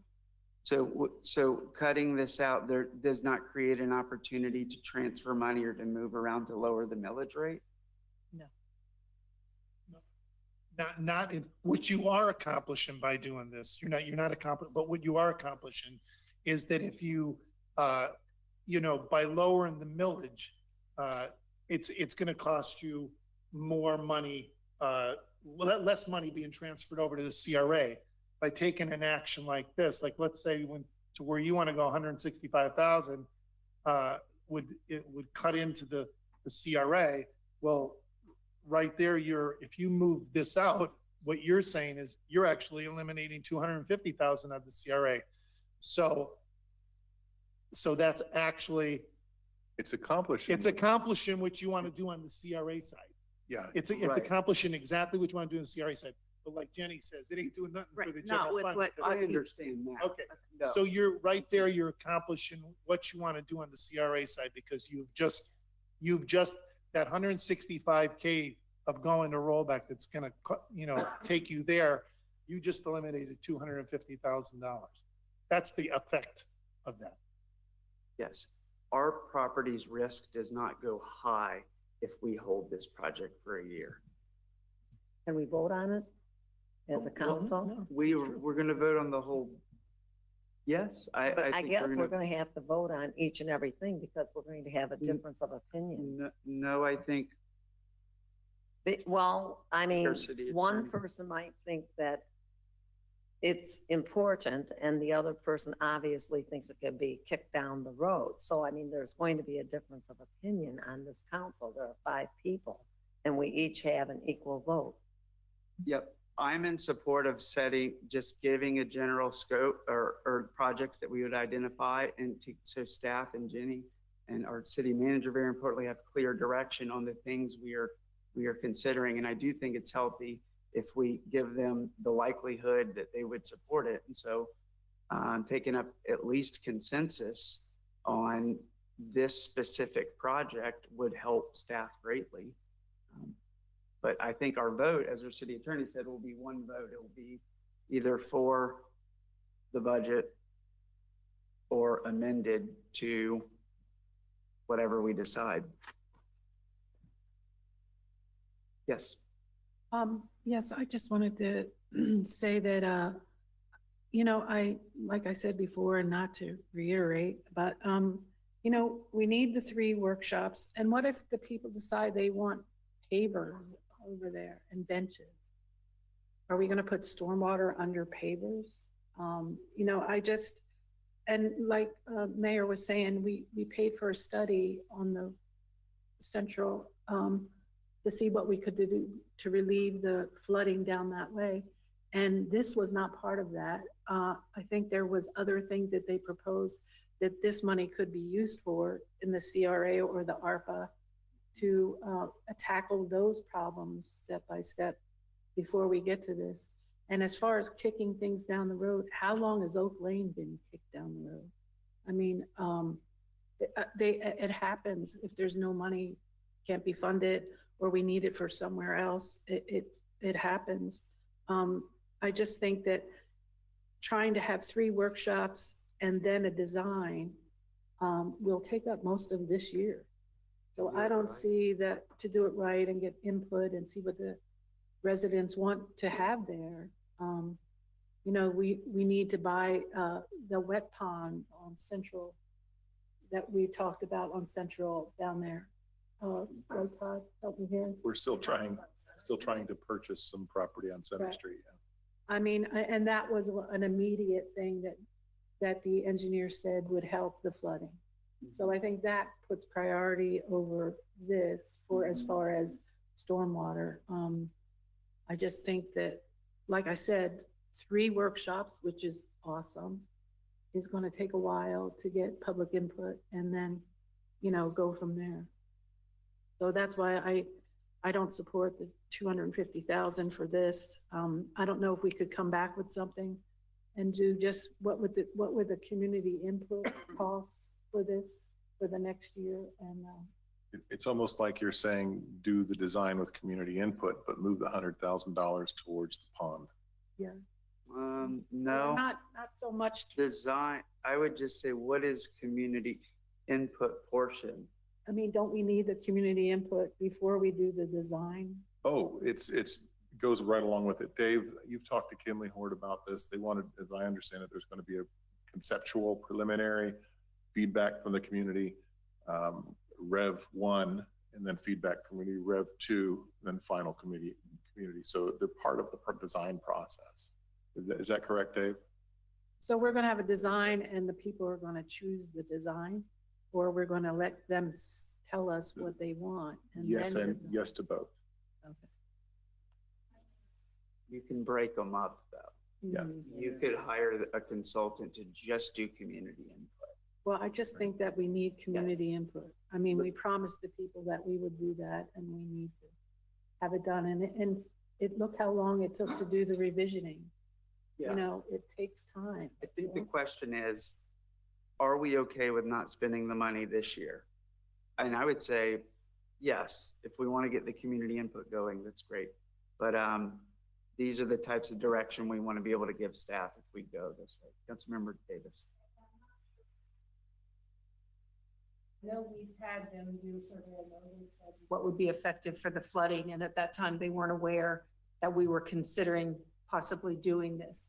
I don't know what it would take, but if they knew in fact that we were going to try to do this underground, would that affect how they designed or did the other streets? Because maybe it could connect or anything else, where if we didn't include it, then it could cost more later by having to redo the whole system. Is it, well, you know what I'm saying? Because we could end up spending more money down the road having to redo stuff. I understand they weren't technically aware of this, but would this change or influence how we did our underground? You know, so we wouldn't have to revisit later and then spend more money. Does that make sense with my question? It would. So they could include that in with the design they're doing now. Yes. So then we would. I'm kind of waiting on that master plan. I'm sorry. I'm waiting on the residential streets master plan before we actually really do it. But this, if we want to do this on this property, could affect how they would do the master plan for the presidential streets. Well, they're going to come up with ideas on what to do, and they're aware of this project, so they're looking at it already. Okay, So we will go from there okay. with their recommendation. I just hate to spend more money down the road because we didn't have them consider this now. I Okay, think they're looking. okay. Thank you. Okay, council. I think the big focus here is, do we have any more questions for staff to work through what's possible? There's other projects, I can just rattle off some, but I want to go to public comment and we can bring it back here, but if y'all are ready to go to public comment. Good. Any more questions for? No, I'll have some later. Okay.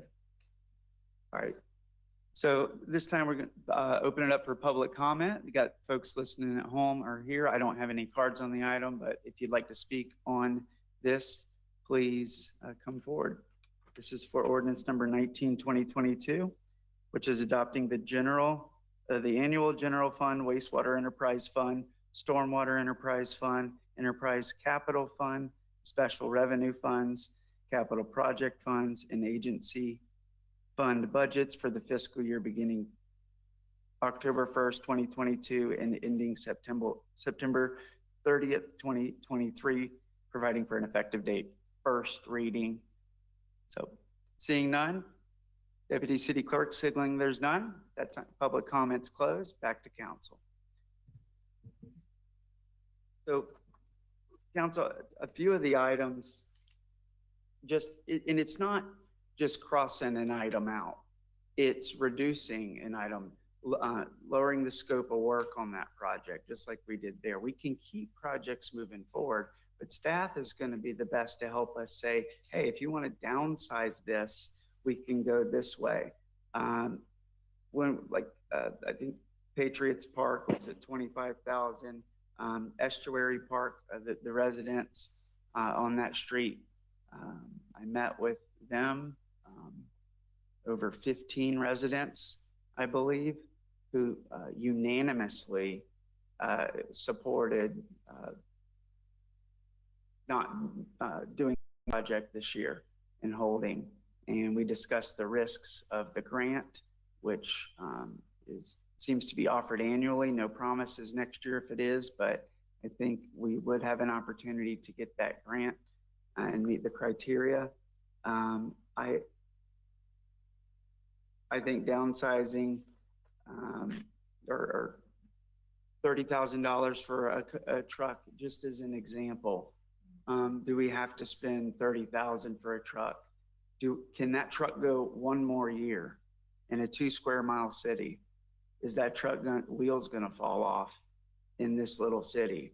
I don't think so, but if it does, they stay close, we're gonna be okay. And I know that maintaining this equipment, it's time, but maybe we can put $1,000 into the old truck and get another 5 years, 10 years of life if we're lucky out of it.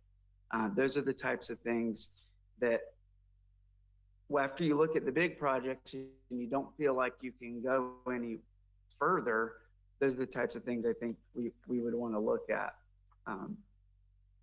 And goes right down the line. So my hope is that staff can hear some of these big projects we want to consider, either reducing or downsizing, and we can get to a number we're all comfortable with. But being able to lower the taxes for the residents this year, this would be the first budget I've ever supported. And I would be absolutely thrilled to do that with this council, with this staff, who we want unity. We were blessed with some ARPA funds. We were blessed with a staff that administered and met all the criteria to go out and to get many of the grants and the funding that we have. And I think our citizens, the one blessing we can give them is to not increase taxes this year. And I think we can do it. And I will scream from the mountaintops that our council did it, and it wasn't easy. 2016, there was a budget hearing. It lasted 20 minutes. Maybe 30 minutes if you cut out or all the intro. It was a fast budget hearing. You can watch it online. They raised taxes by 20% and they added on millions of debt in 20 minutes. Council meetings used to be longer for decades in this city, but they managed to stay debt-free for, I think, 50 years and had the lowest millage rate. And I think there's a correlation there that I'm proud that we're working through this tonight and we're doing our best. And I can tell every citizen, no, we tried. We didn't take 20 minutes, raise taxes 20% and walk out adding millions of debt. We worked through it, and dadgummit, we did it. And I think we're really close. I think we're roughly at 300,000 or 400,000 right now. My hope is we can get there and staff can bring back something that makes it work. And if this council desires that, that's the motion I would fully support. But with that, we've kind of set our pieces. I'll go around the robin. I don't need to say any more than that. If anyone wants to go, please, Councilmember Willis. Well, I've put out what I would like to see adjusted in the budget. Yeah. The 211. Speaking about the Civic Hub, when I brought up the idea of the underground water storage, we had just experienced a lot of recent flooding. Mm-hmm. And that will happen again.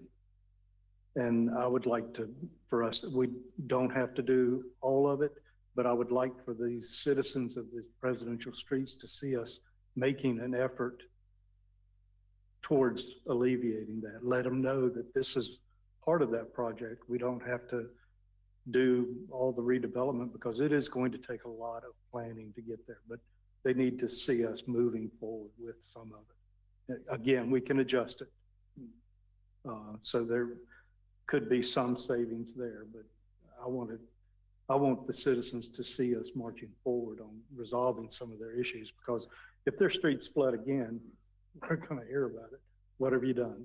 So, and we can point to the other issues, but I would like to see some effort still go through with this. That's my piece on it. Didn't we invest in the recommended projects with the pump? And we asked staff, Right. will this fix the problem? And they said yes. And so that investment is made. And I think this helps stormwater, no doubt. I love 100% of our properties having stormwater underneath them. I think we should do stormwater there, but that's not the stormwater project we're going to invest in this year that's going to make the difference in those people's lives. We've already invested in that project according to the experts.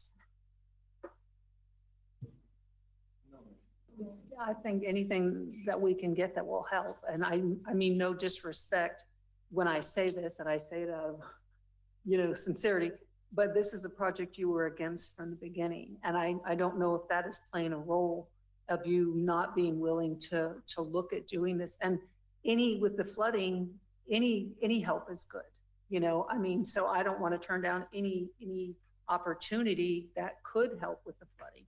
They said it could help. We don't know how much it is. It could be great. I mean, so I don't know that we should turn down an opportunity to help with flooding. Councilmember Raymond? I'm in favor of it. And, I think that it will help. It's in the center. It's, center of the city. And I think that we need to move forward. And it's part of our vision statement. And a lot of work's already been done. And this is greatly improved already on vacant, now it's vacant. And we had a problem there with it looks much better, number one. Number two, we have a plan. And the plan is to move forward on this project. We can't just keep saying, oh, maybe next year. We have ARPA funds. We have CRA funds that we need to use. We only have the CRA funds for a certain amount of time, and then that's going to go away. Perhaps we could even get some more money for these projects from the county, from fine, if it's considered water. And we haven't even applied for some of those grants. So I think we move forward, and I think several of us are in favor of this project. Do you want me to make a motion, or do you think you just need to? We can. I have a want to make sure consent that Mayor agenda? Pro Tem Ellen gets a final chance. Just a nod on it. Yes, are you finished, Councilmember? Mayor Pro Tem? Yes, thank you. I just think that it's not that we're against the project. We're against the project this year, the whole project. I think, we talked about cutting things like the baseball field, like fixing Manatee Park. Let's take care of, excuse me? Interrupt. Just think that we need to take care of the things we already have. The baseball field is very important. Manatee Park, people are out there all the time on the boardwalk and everything. We're going to cut fixing that to fund a project that could be a year down the road. I'm not saying forever. I just think when we promised the people that we would listen to them for the redevelopment of this property. I think it's important for the 3 workshops. And I think that part of it, the construction can wait. Like Mayor Morrison said, we funded a study for Central Avenue. They gave us the things we need to do. We implemented them. There's more things we need to do. I'm not against the Civic Hub. I just think that you know, the 100,000 we cut out of there could fund the boardwalk and the baseball field and the little things that we need to do that are important to the residents of our city to take care of what we have and finish the projects we have before we start new projects. You know, the Civic Hub's not done. Let's finish that. Let's take care of all the little things that need to be done that have been neglected or we haven't gotten to. I just think that's important. And I'm not saying let's not do this project. Let's do it. But can we just put it all, the construction part of it, for a year and get through the visioning and the public input to see what exactly they want then, and then move forward. Mr. Mayor, if I may respond to Councilmember Kelly, I'm willing to compromise on that. I'm not saying do all of it. I'm just saying we need to present that we are making steps. Well, I think that the citizens know that when we did the study and we implemented the things on Central that absolutely need to happen. We're looking into buying their pond, which is very important. But the baseball field and the Manatee Boardwalk is also important. I mean, this year maybe we need to fund all the little things, get the projects done that we started, and then move on to the new project. Are you talking about Center Street or Central? You keep saying Central. Are you Oh, talking Center, about Center Street? Center. All right, I just want to Center. be sure I understood that. Okay, thank you. No, what I was trying to say before I do have to explain this, that once you explained about the baseball field and the pitcher's mound and how it could be a multi-use, that's fine. And then I agree with you. It needs to be done. I'm in favor of it. I'm in favor of that. I was addressing. All right. Oh, okay. Well, I just wanted to explain that once you explained it, it made sense. So we could understand. That's why we're discussing. I do think we do have to have something, and this is part of our vision statement. And we talked about this at the visioning process also, this Civic Hub. Thank you. Residents had ideas about it. I'm sorry, I just, want to say that this revisioning that has been going on, people change, things change, new people come into the city. But if you look through this, the things that were important with the Civic Hub way back when, and we had to have this, it doesn't rank very high in here. What ranks high is our parks and our the lagoon and taking care of that. If we can spend ARPA money on not putting one drop of stormwater into the lagoon, that's what we need our priorities need to be. Our parks, keeping them up. That's what our priorities need to be. The Civic Hub, yes, is important. I think once we get a plan and we have input, yes, let's go ahead with it. But I would love to see the Culture Center open. We have workshops and master plan Veterans Park that's been waiting for 3 years now. We have a citizen tree that has over 600, almost 700 veterans in our city.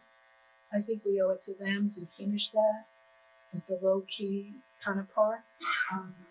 And I think that it's been on the books. Let's do it. And Veterans Park.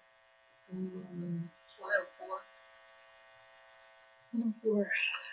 It was funded last year for 200,000, and this year is 210. And Jeff, I was talking to Jeff about it, and he was saying there's ways we can cut on the cost on that.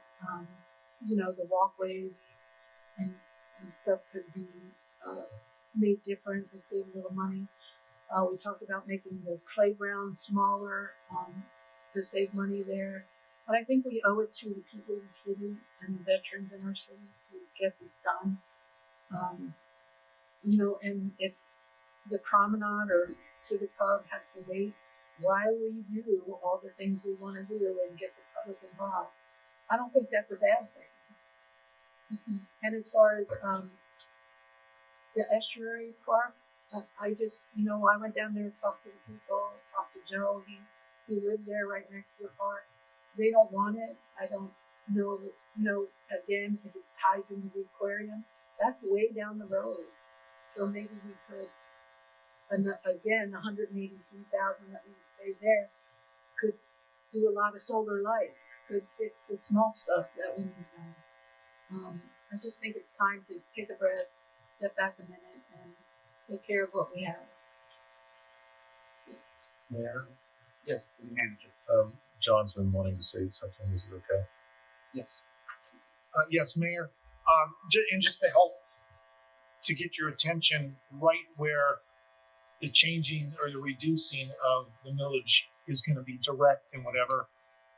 If you turn to page 77, under fire rescue, you could look at all those lines there, because I think in the end, you'll be asking us after this meeting, at the conclusion of this meeting, for us to go ahead and look at those line items, because that's really what's going to be considered in terms of what you want to cut and what you want to keep to get to where you want to be. Because those are the items that directly affect the general fund on reducing it either by 300,000, 400,000, whatever.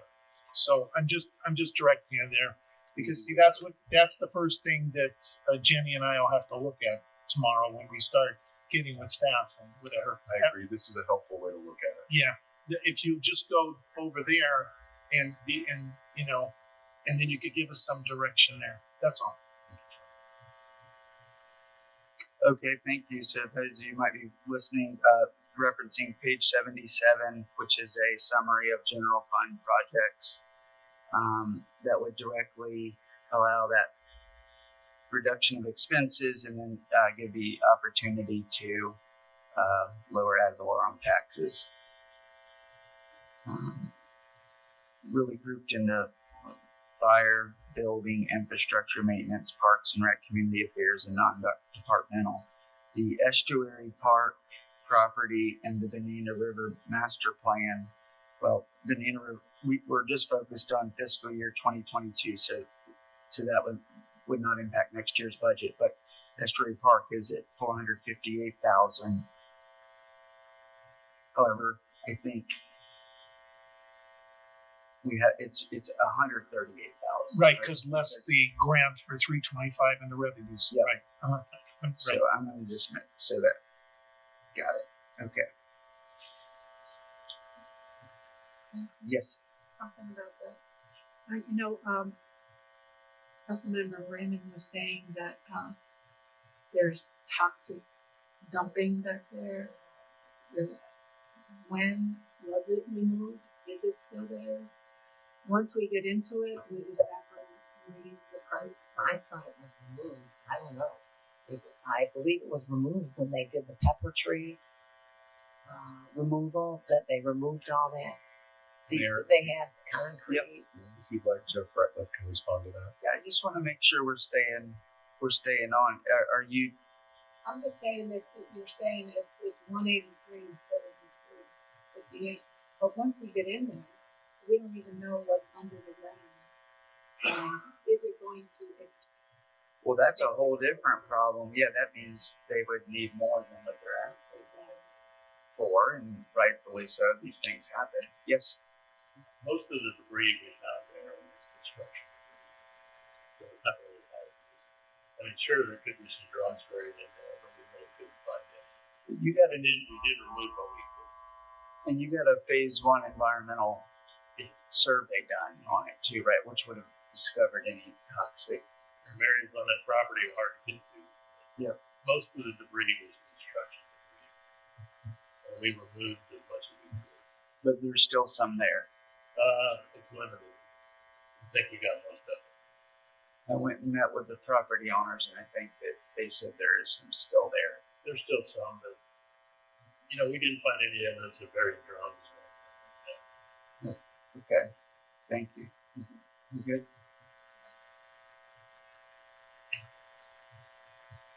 Yep, please. The city owns the property there, Jeff. How long has the city had that property? I'm just curious about that. I know a little of the history of it, but I was just curious.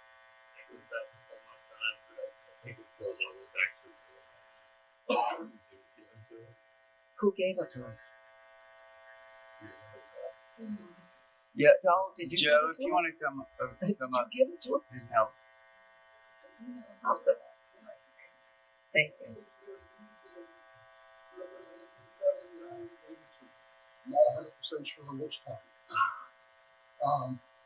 Was given to the city by the PBS broadcasting station, people that own Channel 24. The reason he gave that to the city was that he could not afford the permits to fill it in to make it into residential streets.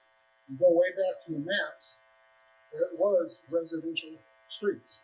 My last lot was lot 8. I believe it went all the way up to about 50. So that's where that happened. The filling in of that property was done by the city. When I say done by the city, it was illegally filled in. The city put 2 poles up and a chain. They dug a ditch so people couldn't come through my property and get up to it. And they were charging people who came up here to City Hall, which was across the street, paid $10. They gave you the key to the lock. You went down there, you unlocked it, you dumped your stuff, and you put the key back in. Now, there were some dumb drums buried in it. There's still a large pile of asphalt. Asphalt's not something you just dump out in the woods. And I have a feeling that I believe the boardwalk is going to be going to the north side. I believe they're doing that because they're afraid of what they might find when they try to put holes in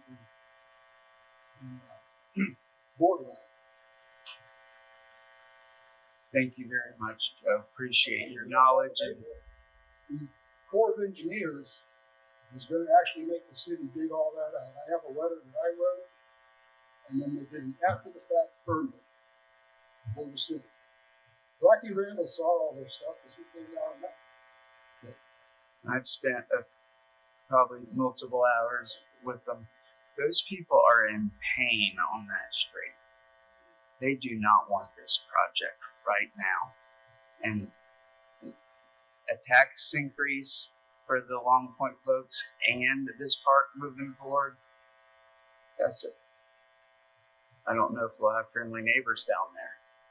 And I want friendly neighbors. And this isn't something that I feel conviction over if we don't move forward. I don't know any neighbors that are saying, go forward with Long Point before you fix some of these essential things, which is one issue that I challenge with, but more importantly, being able to offer spending. I mean, even if you don't spend it and you just took the staff's recommendation and put it in contingency on this, that would be a far better investment, in my opinion, because there is liability, as Mayor Pro Tem Kellum pointed out. So, Councilmember Raymond, did you finish everything you need? Councilmember Willis? Am I mistaken on the Patriots Park playground replacement? Wasn't that going to be postponed for a year? On Patriots Park, in early July, our former director of leisure services got the $75,000. Oh, okay. Yeah, I'm sorry. That was the $25,000. I'm sorry. My apologies. That's all. Thank you. Councilmember Davis? Okay. All right, so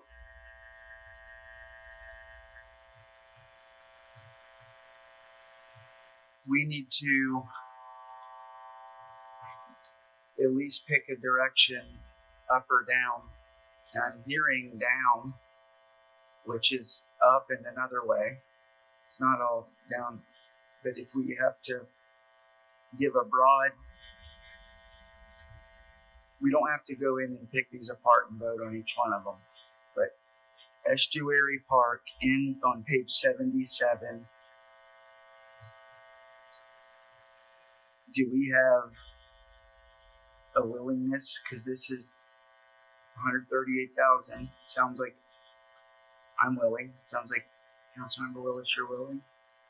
Councilmember Kellum, you're willing. Councilmember Raymond, are you willing to not move this project forward this year? Yes, on page 77.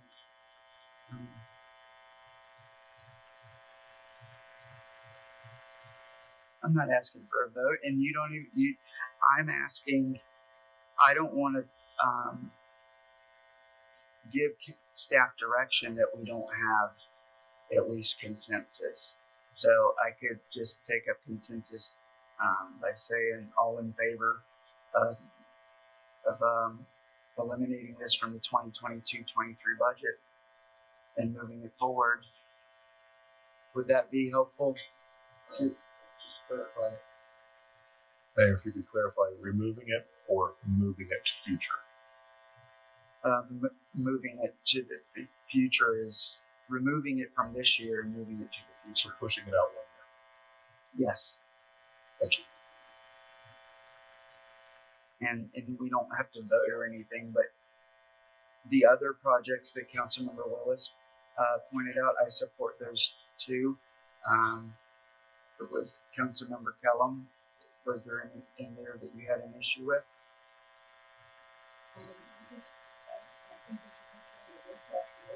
Okay. And I think we should take care of Unity Park.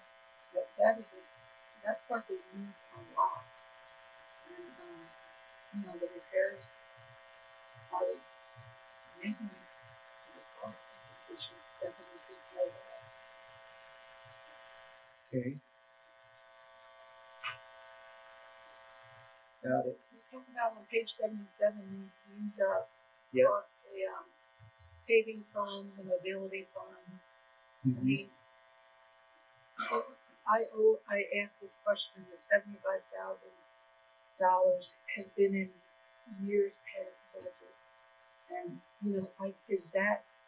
that seems a lot. When we're working on a master plan for streets and everything, can we reduce the mobility plan? Maybe,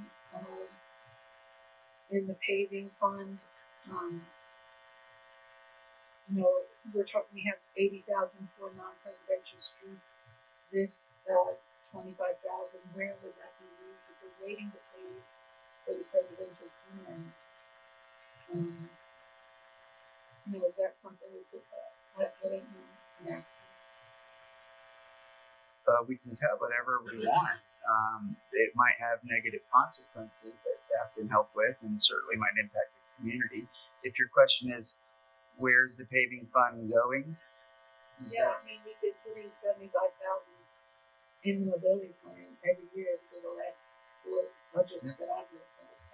If you want to, our city manager might be able to help with that. I don't know if they're prepared to answer that. I'm sorry, I'm still stuck.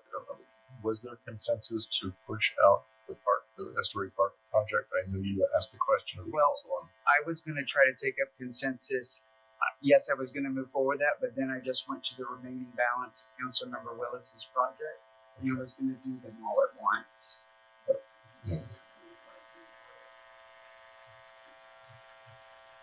We're not going to vote if that's what you're nervous about.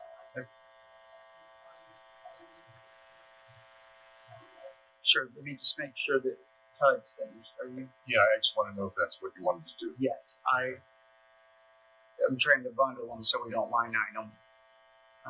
Yes, Councilmember Davis.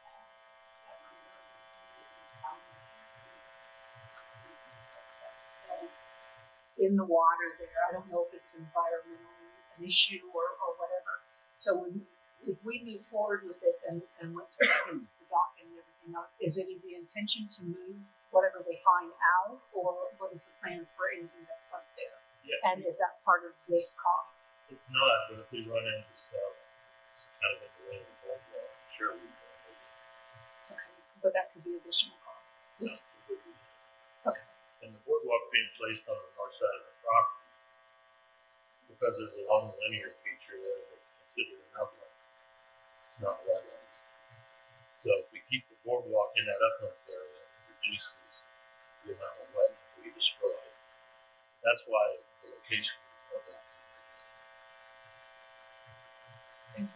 Mayor, I'm sorry, your question was about mobility or was it paving? Yes, the Mayor Pro Tem Kellen asked about the $75,000 a year IM5 on page 77. We're putting that away every year. I don't want to misrepresent the question, but No, I'm just saying, how's it spent? how's it been and, are we using it? Yeah. And could it be reused and could it be part of the presidential street? I believe, Tim, if you could come up, Tim, I believe that's going to be sidewalk related. Mobility plan money.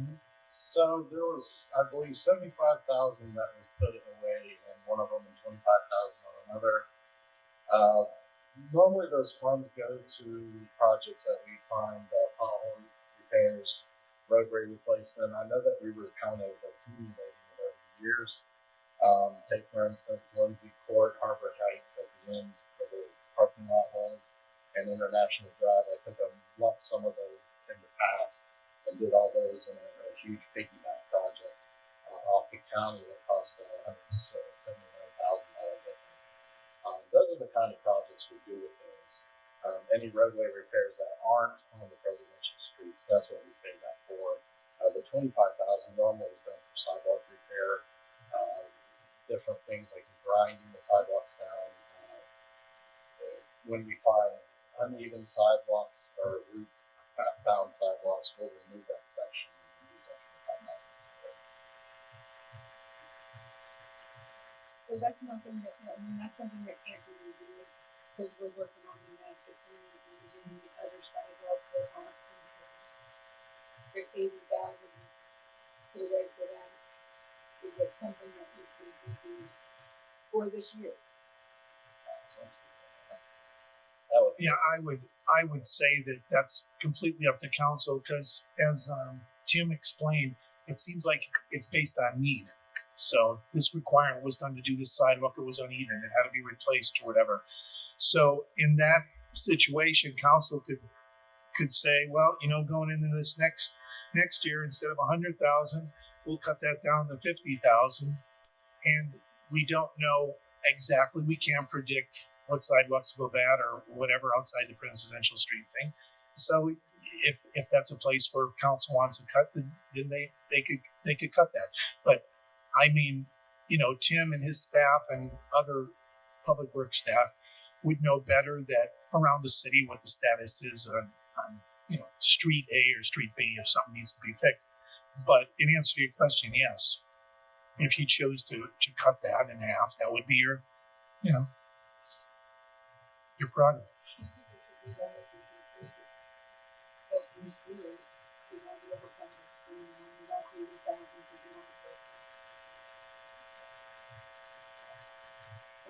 I don't think it would be,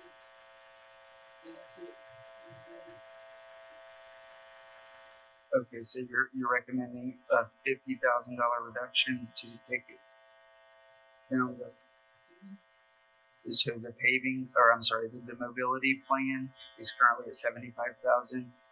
You want that to go down to reduce it to a. yeah, so the combined paving and mobile plan would be 50,000. So it'd be 37.5 and 12.5. Thank you. Comments.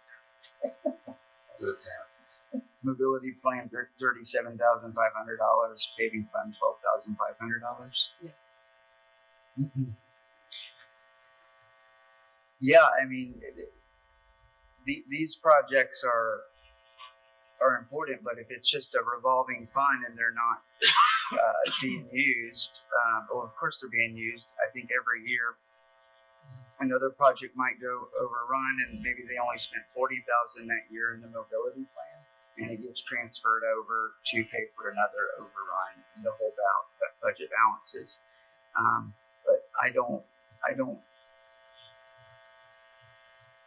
Yeah, I would say that same approach, you could just do it all the way down the line on Parks and Rec Community Affairs. You could do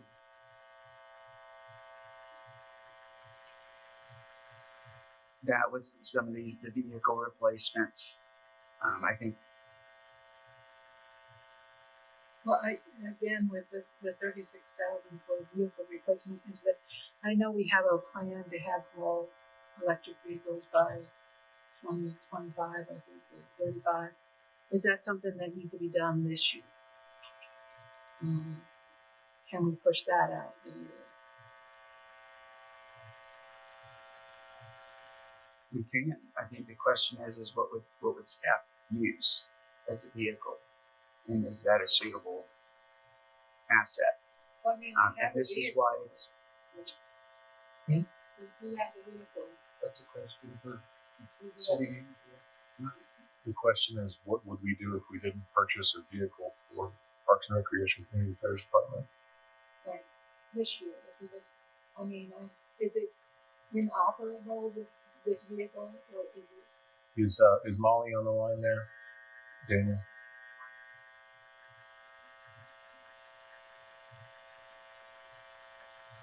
Perhaps Molly can answer that best. I thought that they had a brand new vehicle last year. I think I could add to this. I had talked to Molly about this, probably a month ago or maybe further back. And I don't want to speak for Molly, but this particular vehicle, I think it was an estimated, if we hung on to this vehicle, it might need potentially $5,000 to $6,000 worth of maintenance. But if you don't buy a new vehicle and it needed $6,000, then you maybe conceivably be saving $30,000. But I do not want to speak for the Leisure Services Director, and what we could confer with her now. She's on right. Okay, good. Let her answer the question. Mayor, if you like. Daniel, if you unmute Molly.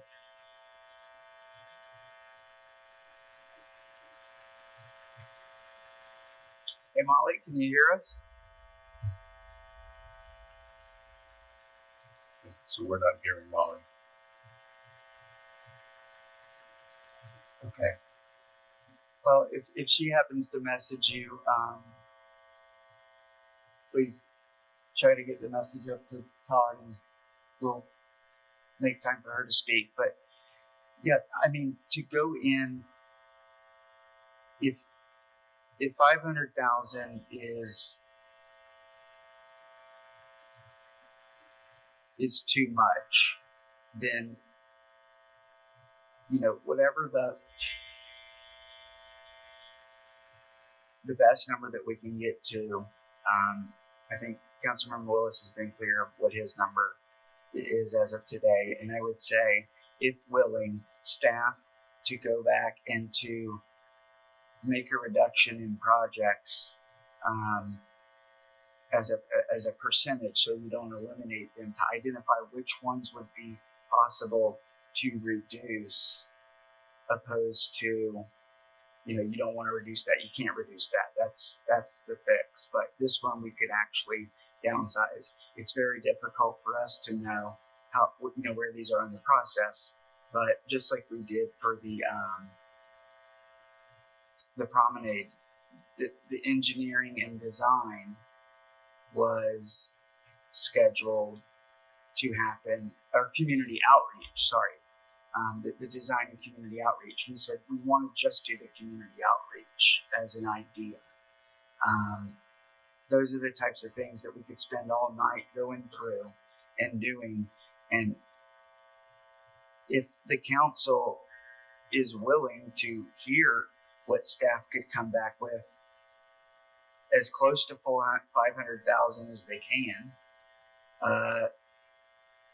kind of like we were saying earlier, I think that would be a good next step, and we can take this up on the second reading. And we've kind of exhausted it tonight.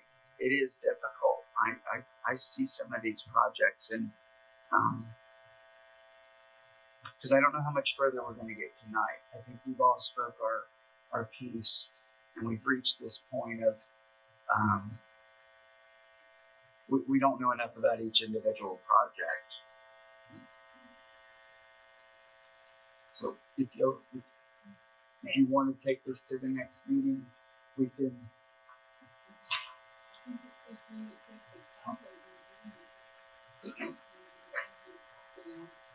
And have staff bring it back for the next meeting.